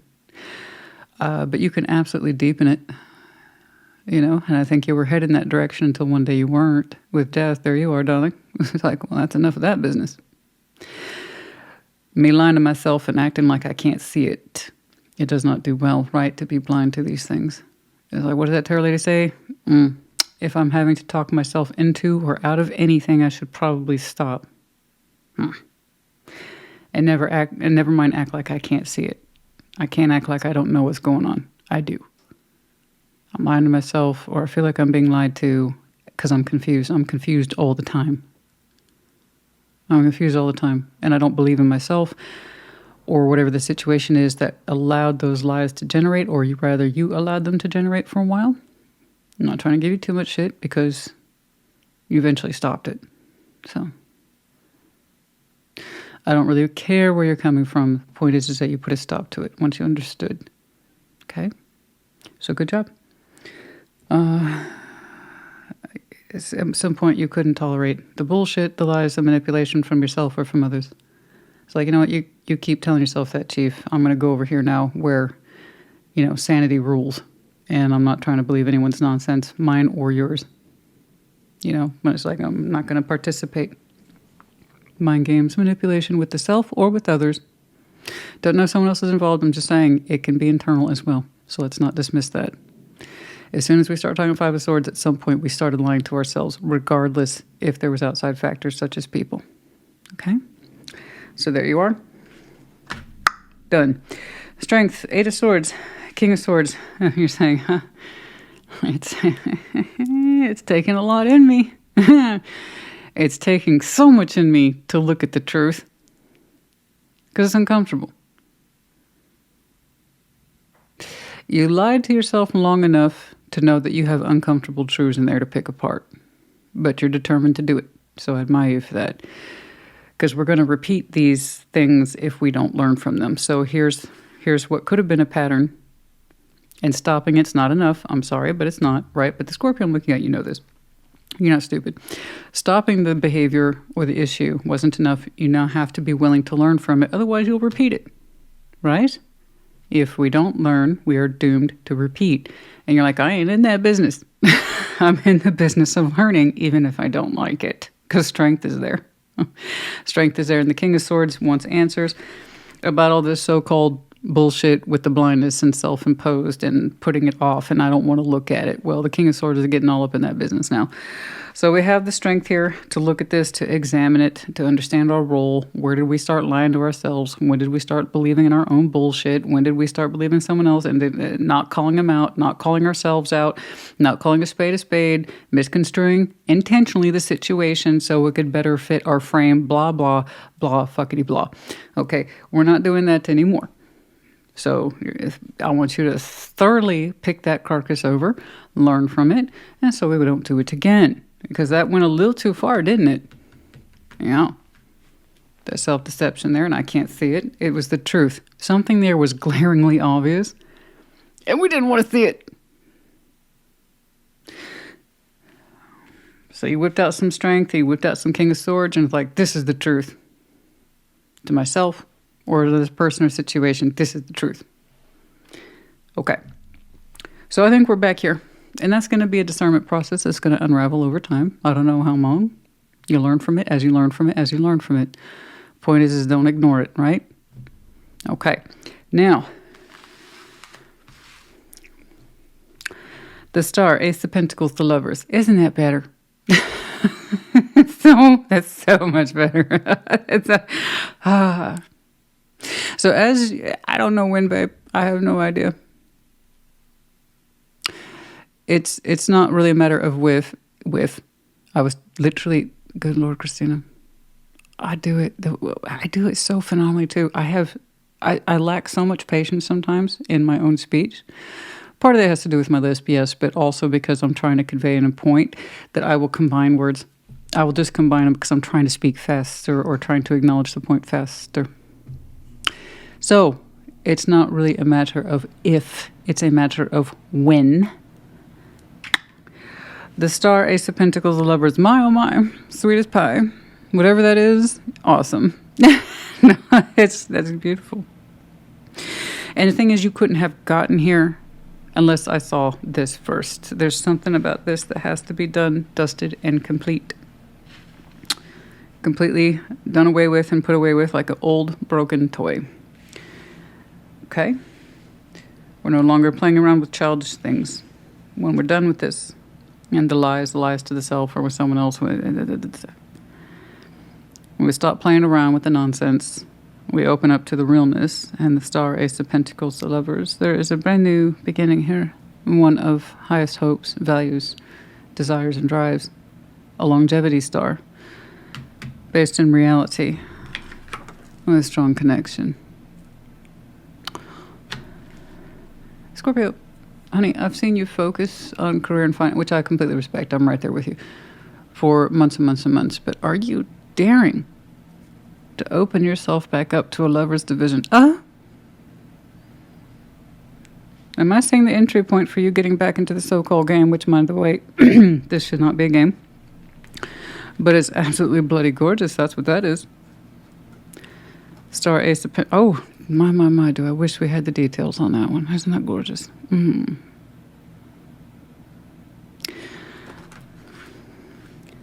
All I know is that you have to go through this first. Learn your lessons, though, before going, and then you won't have to lie to yourself about what something is or isn't. You don't have to lie to yourself regarding a person, they being a star, your hopes, your dreams, your desire. Something that's real, you won't have to lie to yourself about that either, and you won't have to lie to yourself about it being a strong connection. It simply will be. And you'll be able to connect to it without a bunch of interfering bullshit about it's true or not. Something back here suggests anti-truth, and you try to swallow the pill. This is the truth, right? No, you couldn't keep doing it. So when it is time for something very, very correct, I want you to be able to embrace it with confidence and not look back or question it or fear its presence, and just be able to accept that with open arms, yes? You won't have to lie to yourself about that one being the real deal. You will know. Okay? You will know. Legit offers stand. Non-legit offers fall apart and fade away. Okay? Let's get some advice, please.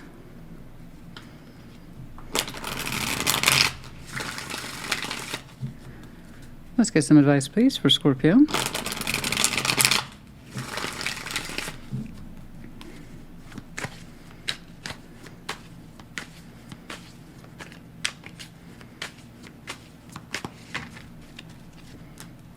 Four of Swords, Queen of Swords, Six of Cups. Rest, heal, make up your mind, know your truth. Try not to deny it. Some of you are very sharp, smart cookies. You rely on your mind a lot to inform you of things, which is good. You're intelligent. And you appreciate the resting principle. Okay? Resting on your thoughts, reflecting on them, healing from them. Know the difference between a good connection and one that isn't. After your period of rest, and you've learned more. Okay? That Six of Cups will present itself. Okay? There's a lot to learn from them. whoever they are. Is it a soul bond you have yet to meet? Is it someone whom we know? I don't know. There's so much beauty surrounding this. Strength, realness, love. But I know this. If you've learned what you needed to learn and reflected on what you needed to reflect upon, you won't have to hesitate with this one. You won't have to question it or its believability. It will not make you second guess yourself. That's for certain. Let's see. Yeah, I was ready to say I'll dig further, but no, I don't need to. I think it's all really straightforward here. If you're back here at all, continue to move forward and have the strength to look at your self-sabotage tendencies with yourself and with that, whatever it was that you disconnected from, rather harshly, but honestly. It was probably the last honest or first honest thing you did with this, okay, was to end it. Busy and distracted. So I don't have time to look at this. No, that's not true. Mercury messages for some of you, by the way. Scorpio is your Mercury placement. Travel, communication. Summer. Thoughts isolating. Karmic lesson. Yeah, make sure that lesson's learned, honey. Yeah, I can tell from many of you, perhaps some of you did the thing back here. Let's call it summer, since that's what came up. And we are still in the process of picking apart that carcass. Take your time with it, okay? Because here we had a lot of self-isolating thoughts in regards to our karmic lesson in this, understanding, again, our own sense of self-participation in this, whatever this was, how we got caught up in it, how we allowed ourselves to lie in it, lie to ourselves in it, and how we accepted the lies externally as well. Okay, because everything begins with the self. If we start feeding ourselves lies, we're going to start believing lies from the other person because we need to. We need to. Yes, totally believable. You're totally believable. I really need to believe that. That's how it starts, honey. Okay, let's learn those lessons well. Okay, and that also might explain since summer. Okay, interesting. You kept yourself distracted though, right? Yeah. I'm more curious about that one further out, obviously, as one should think. Self-worth. Manage your expectations. Know your self-worth. And then we won't have any issue whatsoever about divine masculine influence. Now, either you are the divine masculine. Always know your self-worth. Do not accept from others what you would not accept from yourself. And that includes lies, guys. You know, I know you're telling me bullshit. And I've told myself for one reason or another to believe it because I needed to, but that's not who I am. I believe me. I don't necessarily believe in you or this situation or us. It's time I remembered that. Anyway, understand your sense of self-worth. And for others of you, the recipient in the future is a divine masculine. Always know your self-worth, regardless. Stand up for yourself. Take up space. Okay? Know who you are. Ask for nothing less. Okay? You won't have to lie to yourself about anything. Oh, I'm sure there's some hot and cold bullshit in here. You're hot and you're cold. And what is that, Katy Perry? You change your mind like a girl changes clothes. Yep. Hot and cold. You know, that'll do it to you. And the hot makes you want to believe the lies, but it's the cold that reminds you of reality. Okay, distance, retreat, or timeout, or so I thought. Yeah, celebration, gifts, and don't neglect your sense of abundance. Be aware, be present of what you have. You have gifts in your hand, particularly here in the future. Okay? Okay, yeah. We're good. Okay, no letters? Oh, that drives me bananas. I hate that.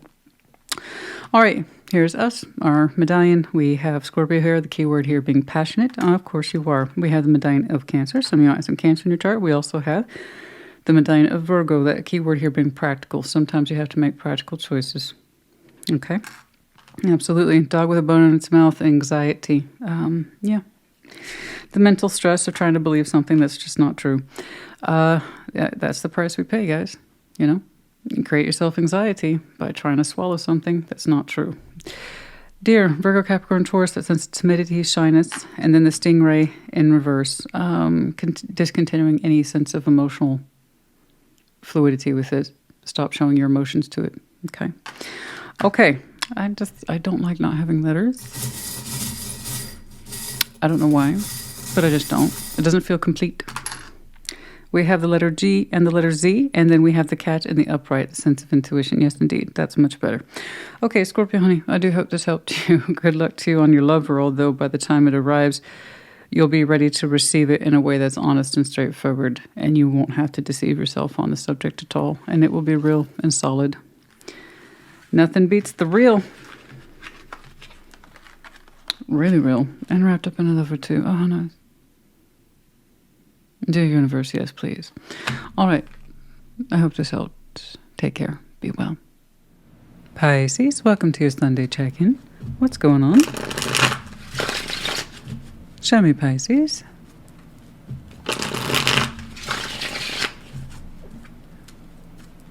Show me, Pisces. Very good.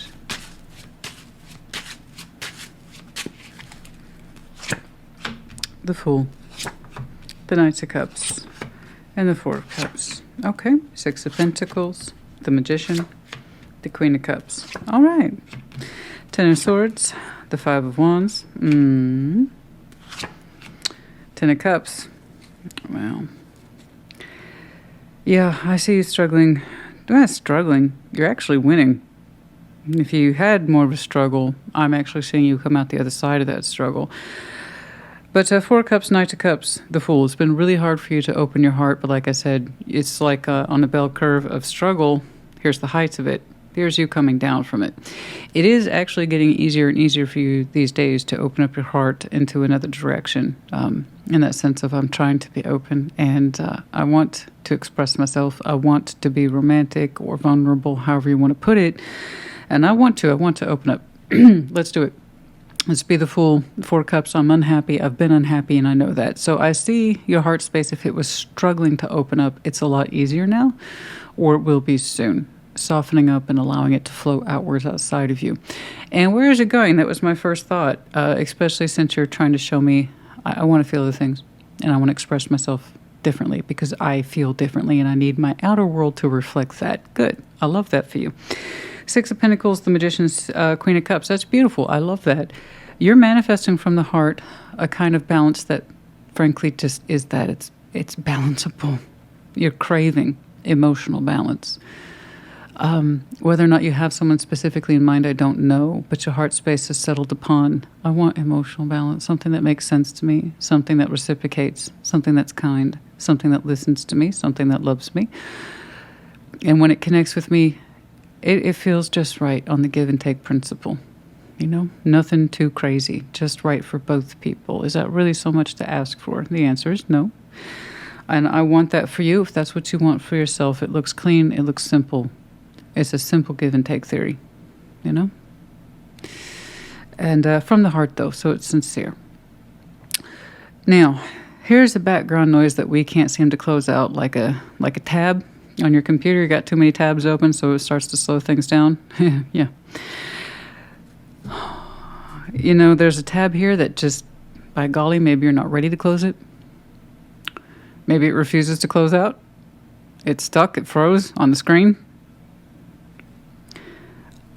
I don't know, but I'm sorry. Ten of Swords, Five of Wands, Ten of Cups.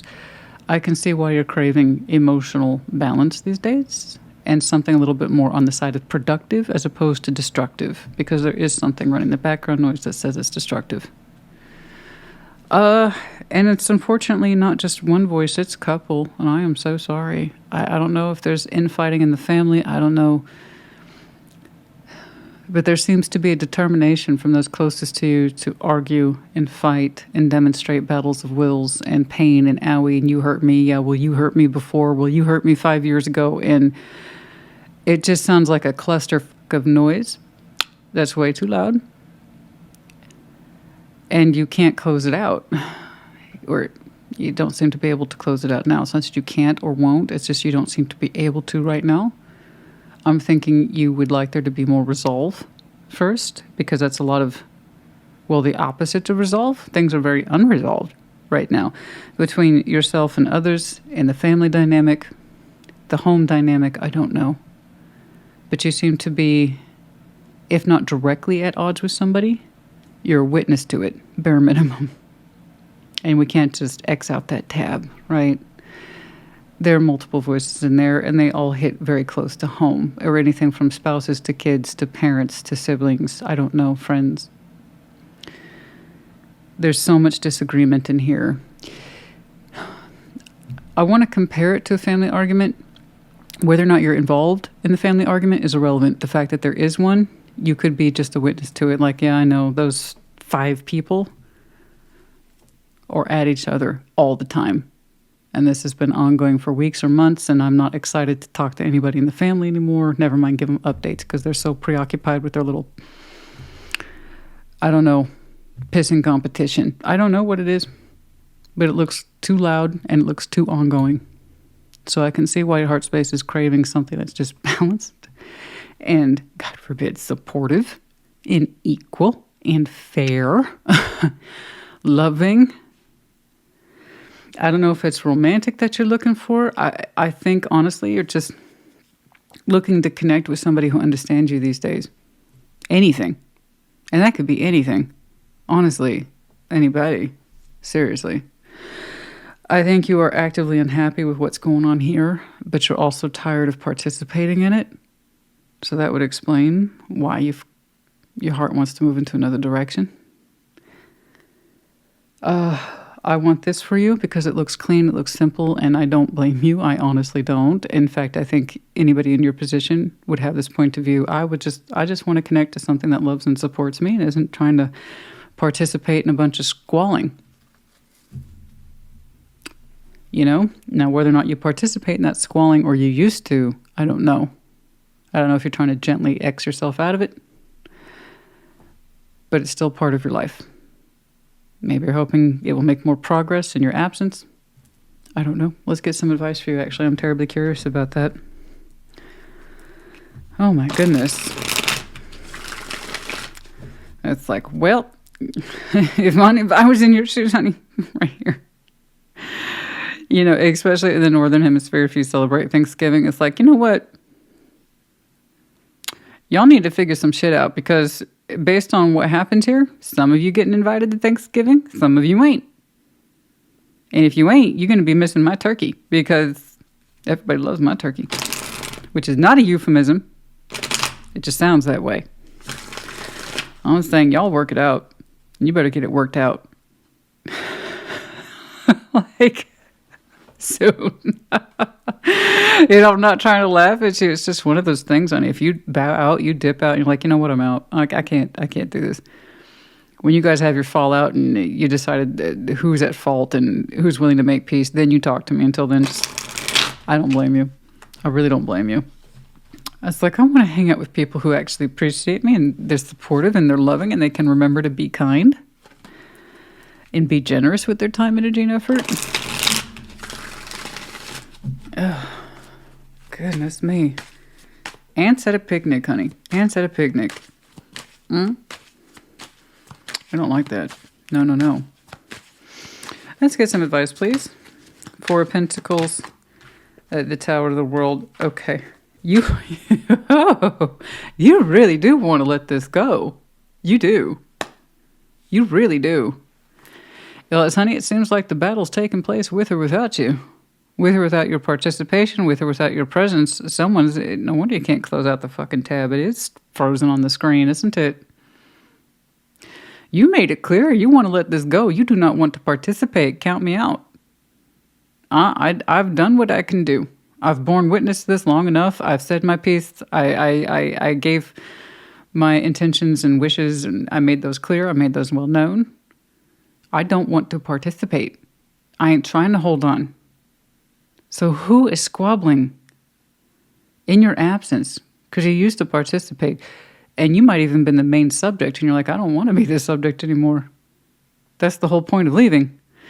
Like, 4 of Pentacles, oh my, the world, the Tower. I don't want to participate. I've said my piece. I know what I'm doing. I'm out. And people are still squabbling. Have very strong reactions. Goodness gracious. Continue to hold your point of view or position of where you're at then.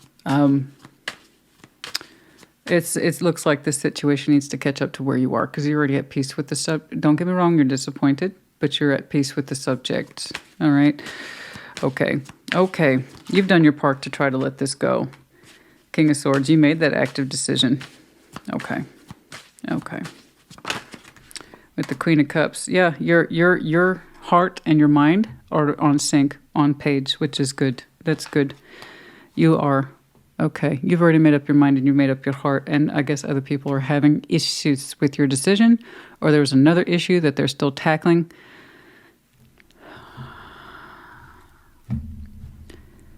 And you made your level of contribution known. This is what I'm doing.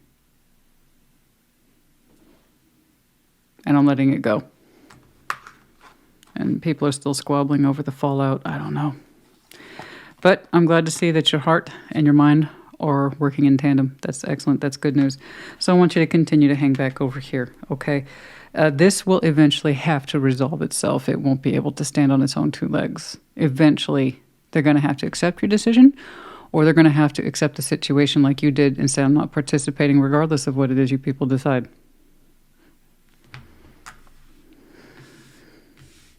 Yep. These two are in order. That's all I care about. Okay? That's all I care about. You keep on keeping on. Okay? I don't want to compare your family and friends to vultures, but honey, vultures are going to fight over that carcass, you know?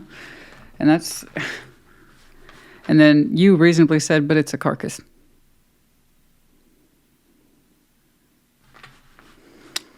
It's done. It's done. And I don't identify as a vulture. It's done, right? Okay. Oh. Some of you, by the way, had a massive growth spurt over the last summer. All right. We're going to go ahead and exclude those others. That's the one I was supposed to see.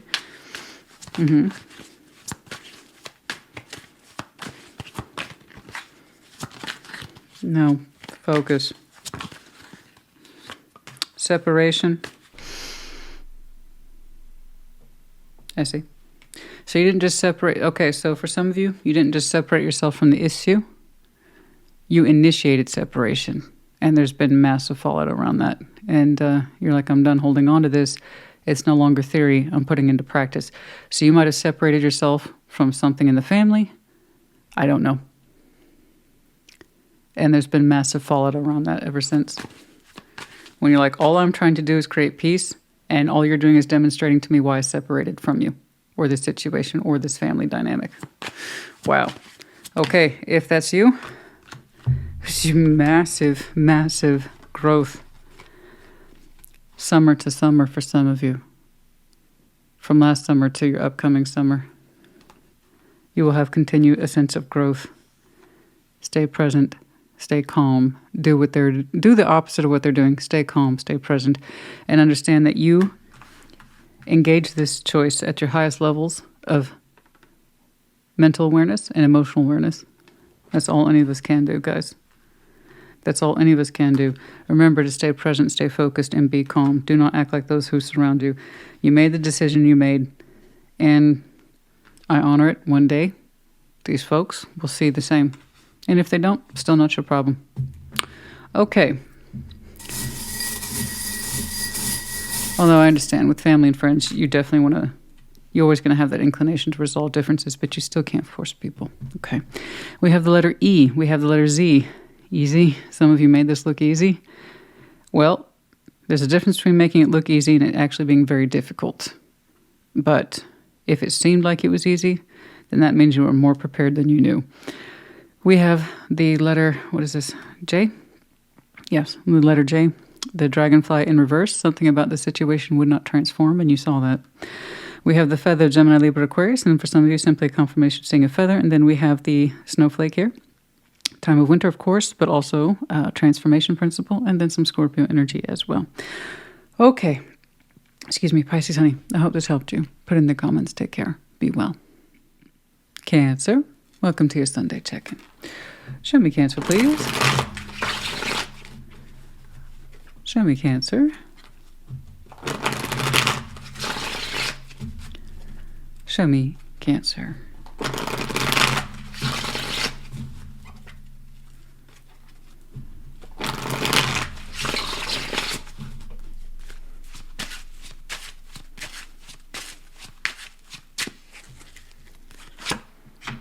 The Hierophant, the Seven of Cups, and the Three of Wands. Okay.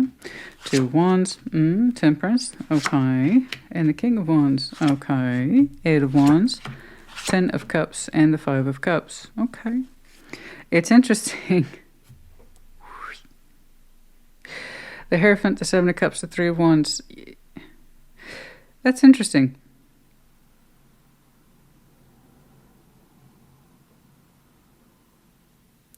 I don't know. I got two people in here, so reverse the energies as you see fit. You have both shown me a sense of waiting for this idea of timing. However, one person has been waiting in the idea of respectful patience at a distance. Patience, healing, goodwill, energy that's enthusiastic, optimistic, passionate, and has a drive, has a focus. So someone showed me productive waiting. In that sense of in our distance, because there's distance here and timing factors twice, plus temperance, so time. Time has been stretched out, possibly over a physical distance. I don't know. Distance doesn't really factor in when time does, because time will stretch things out regardless of there being distance. So a little FYI there. Doesn't have to be physical distance, but could be. So someone has been productive in their waiting, learning, healing, patience, personal growth, and their fire remains untouched. They're still a passionate, ambitious person. Now, someone else has been using waiting as in waiting.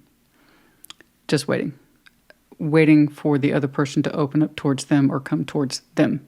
Knowingly or unknowingly, someone's been doing the useless waiting.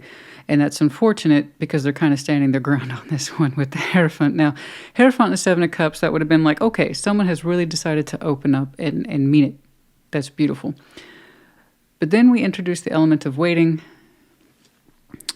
and it's just open-ended waiting. There's nothing assigned to it. There's no homework value attached to it. So someone here is extremely patient, but dedicated to just waiting. And I'll be open to receiving the other person's energy, or I'm waiting for them to come to me. And they're kind of sticking to that. So I'm not trying to it's just, I don't understand the point of it. You know, I've dedicated myself to just being open and available and waiting for them to come to me or to be a recipient of someone else's attentions. So I have active, whatever this is, I need space from it, and patience and kindness and compassion of myself for the situation or the other person. And I want to learn, but their shine has not faded or dulled. Okay. It's different. I don't know what's to be gained from this. I really don't. I don't like waiting. I often say don't choose that if you can help it, unless you have darn good reason to, because otherwise you're just waiting for something to fall in your lap or things to just miraculously get better, but I don't actually see any work being done here. So if you're going to be in a position of distance or waiting, do something useful with your time, like self-development, growth, learn, heal, learn, whatever. And okay. So I don't know who decides to open up here. Eight of Wands, but someone does. So, okay. I really don't know who. I'm not trying to give anybody shit. I just know the difference between waiting where nothing's happening because we're hoping to receive something, and somebody who's actually being an active participant and with time and patience and healing. Okay, anyway, it's so distinct. There's clearly two people doing it. It's just, I don't know. I'm sure if I clarified, but we're not doing that. I'm sure if I'm clarified, I would hopefully see a deeper process. Then I'm just trying to remain open. If they want to come towards me, gravy. 8 of Wands, 10 of Cups, 5 of Cups. There is talk here. Okay, there is some sort of conversation. And we're going to be talking about balances and differences. It looks like that's the main point of the conversation. Disappointments, regrets, hurts, owies, heartaches, and being subtracted from the 10 here. So it's an equal division then. Because when we take 5 away from the 10, you've both experienced then your own sense of loss and regret. And the hope here is to get it back into a balanced state. Okay, we would like to get it back into a balanced state and harmony. So when we look out upon the world, hopefully we can see that person there as someone who is supportive and of some sort of emotional value in our life that is worthy of having and looking towards. Okay? But we need to resolve some differences first, and that's going to require active communication here and an expression of regret and pain on both sides. Okay? Good. I mean, that's active. It's constructive. It's no guarantee of anything in terms of results, but it's something, So I don't know who triggers that communication. I honestly don't know. Let's get some advice, please. But I'm glad to see we kind of took it out of distance / waiting mode. Okay. Let's get some advice, please. Let's get some advice.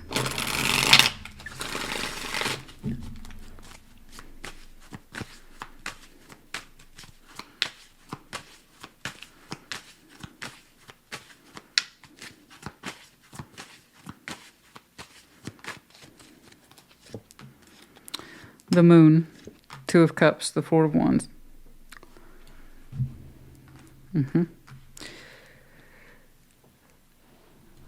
Why is that under the moon? Why did it need to be under the moon,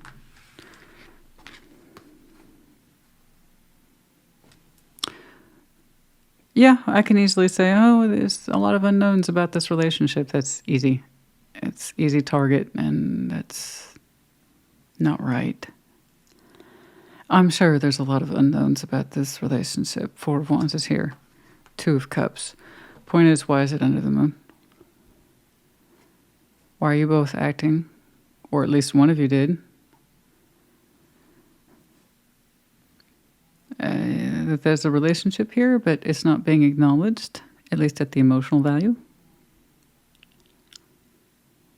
The person who's done the inner work has the insight and understanding of what is going on. I have feelings in this relationship, and yes, it was some sort of relationship, but it was obscure. I admit that. The person who's done their inner work will admit to the moon. I understand it was obscure. Or I understood we kept our feelings hidden from each other. Okay. The person who's done the most work can cop to the biggest thing. The person who's done the least work is still subject to the moon, not admitting that this was an emotional union of some type. Okay? So someone then is still hidden by the moon. They're still not acknowledging what this is. And it was some sort of emotional relationship. Okay? Of course, there was some sort of emotional relationship. How do you think that happens? You cannot hurt what you did not have. Eh? So it does not behoove us then to deny what was there, because then we'll never resolve our freaking differences. That is an emotional relationship. And the more we keep it hidden like it weren't, the more we act like we didn't get hurt or we didn't hurt somebody. And then nothing changes. We go into a waiting mode and act like we're not waiting.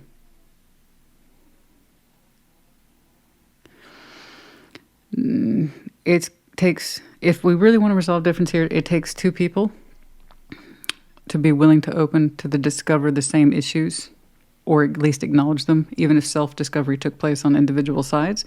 There's really no point in communicating otherwise. One person can't do all the work. One person cannot generate all the conversation. Not one person can generate all the insights. So whoever is still failing to acknowledge this, there will be no point in communication if they haven't done some damn work. So I don't know who, I don't want that to be futile. I don't want it to be futile. Good work could come of this. But it starts with understanding there was some sort of emotional relationship here, or there would be no regrets. There would be no hurts. Oh, that one's a bit tricky. We don't care for that. I hate one-sided anything. Oh, look who's coming to the table again with ideas and insights, and who isn't. Okay. 8 of Swords. Yeah, someone's still back here in procrastination phase. I ain't trying to see it. I ain't trying to see it. I ain't trying to see it. 8 of Swords. Queen of Swords with a little bit of insight can clear up some of that red tape. But Page of Swords. 2 of Wands. Oh my God. Is someone so lacking insight they're just watching the other person make decisions and make life changes and heal up, and the other person's just watching like they don't have a sense of responsibility to do the same things? Oh my, someone's used to carrying the weight in this so-called not official emotional relationship. And I wonder at a distance. And someone just wants to be open-arm recipient of someone else's insights and understandings and the willingness to communicate? No. Somebody here still got more work to do. Otherwise, this, don't get me wrong, this could be a useful conversation, assuming you don't have to have the exact same insights, but dear God, you have to have something to work with that suggested, oh, this is where I screwed up. Or, oh, this is how I actually felt, and I can see that now. Otherwise, this will be futile. And if all we're going to do is watch the other person grow and make changes and still fail to... I'm just saying, some of you be prepared for productive conversations. That's absolutely true. Some of you be prepared for unproductive conversations. Tarot doesn't dictate action, you do. Tarot's the proof of choice, not the absence of it. It's just the one who's prepared to have done the most work on themselves individually in terms of healing, patience, and still remaining optimistic and enthusiastic and in touch with who they are. Just be prepared to not get too invested when someone clearly hasn't done the same level of work. Okay? Oh my gosh. What's the point of talking? Honestly. Wow, what's the point? Oh, goodness me, what's the point? Because then you're going to go back to square one. Separation. No shit. Okay. Karmic partner. Sure. Let's learn what we need to learn from this, because there's a good chance it may not ever resume. Someone's too busy to keep their energy small, but open in case you or somebody wants to come back around. Perhaps it is karmic indeed. Spring. Aha. There might be some improvement by next spring. Real talk. At the rate this is going, yeah. Again, when you still are denying the basics here, everything starts with the basics. The fun are in the fundamentals. We're still denying the basics here. Somebody is. That this is an emotional union. Call it karmic if you want. The point is, you're never going to heal from it unless you choose to learn from it. And that's a lesson. That's a choice to learn. Insight small, someone still keeps an eye on the person who has healed the most and is moving on with their life or doing good things or I don't know what, but we keep an eye on them. That's an acknowledgement on somebody else's part that they want to grow, they want to expand, but they still refuse to do the work. Well, there actually might be some real activity by next spring, possibly an apology. I don't know. I'm not really holding my breath on this one, and neither should you. If this is you, you need to continue to do your good work. And ironically, they keep their energy open towards you. I'd be perfectly welcome if you would come back and do all the work and insights. I don't want to have to do that shit. Lazy. I don't know. Maybe it's in denial. I don't know. We have big masculine glasses here. Cute, like always. A big heart. One of you does. The turning of the leaves, this is significant for some of you now, whilst we're in the fall, at least in the Northern Hemisphere, and for the Southern Hemisphere folks, and by your fall, this might be a little bit more significant to you. The letter T, and then we have the stingray, Scorpio energy, but also that sense of gliding along the ocean floor, being at comfortable or ease with our emotions, being able to express them. It gets a little closer to that moon energy, which still represents the ocean, that says, you know, at least I'm in contact with what I feel, and move along accordingly. Okay. Yeah, no, we did have a letter T. Okay. Cancer, honey, I hope this helped you. Put it in the comments. Take care. Be well.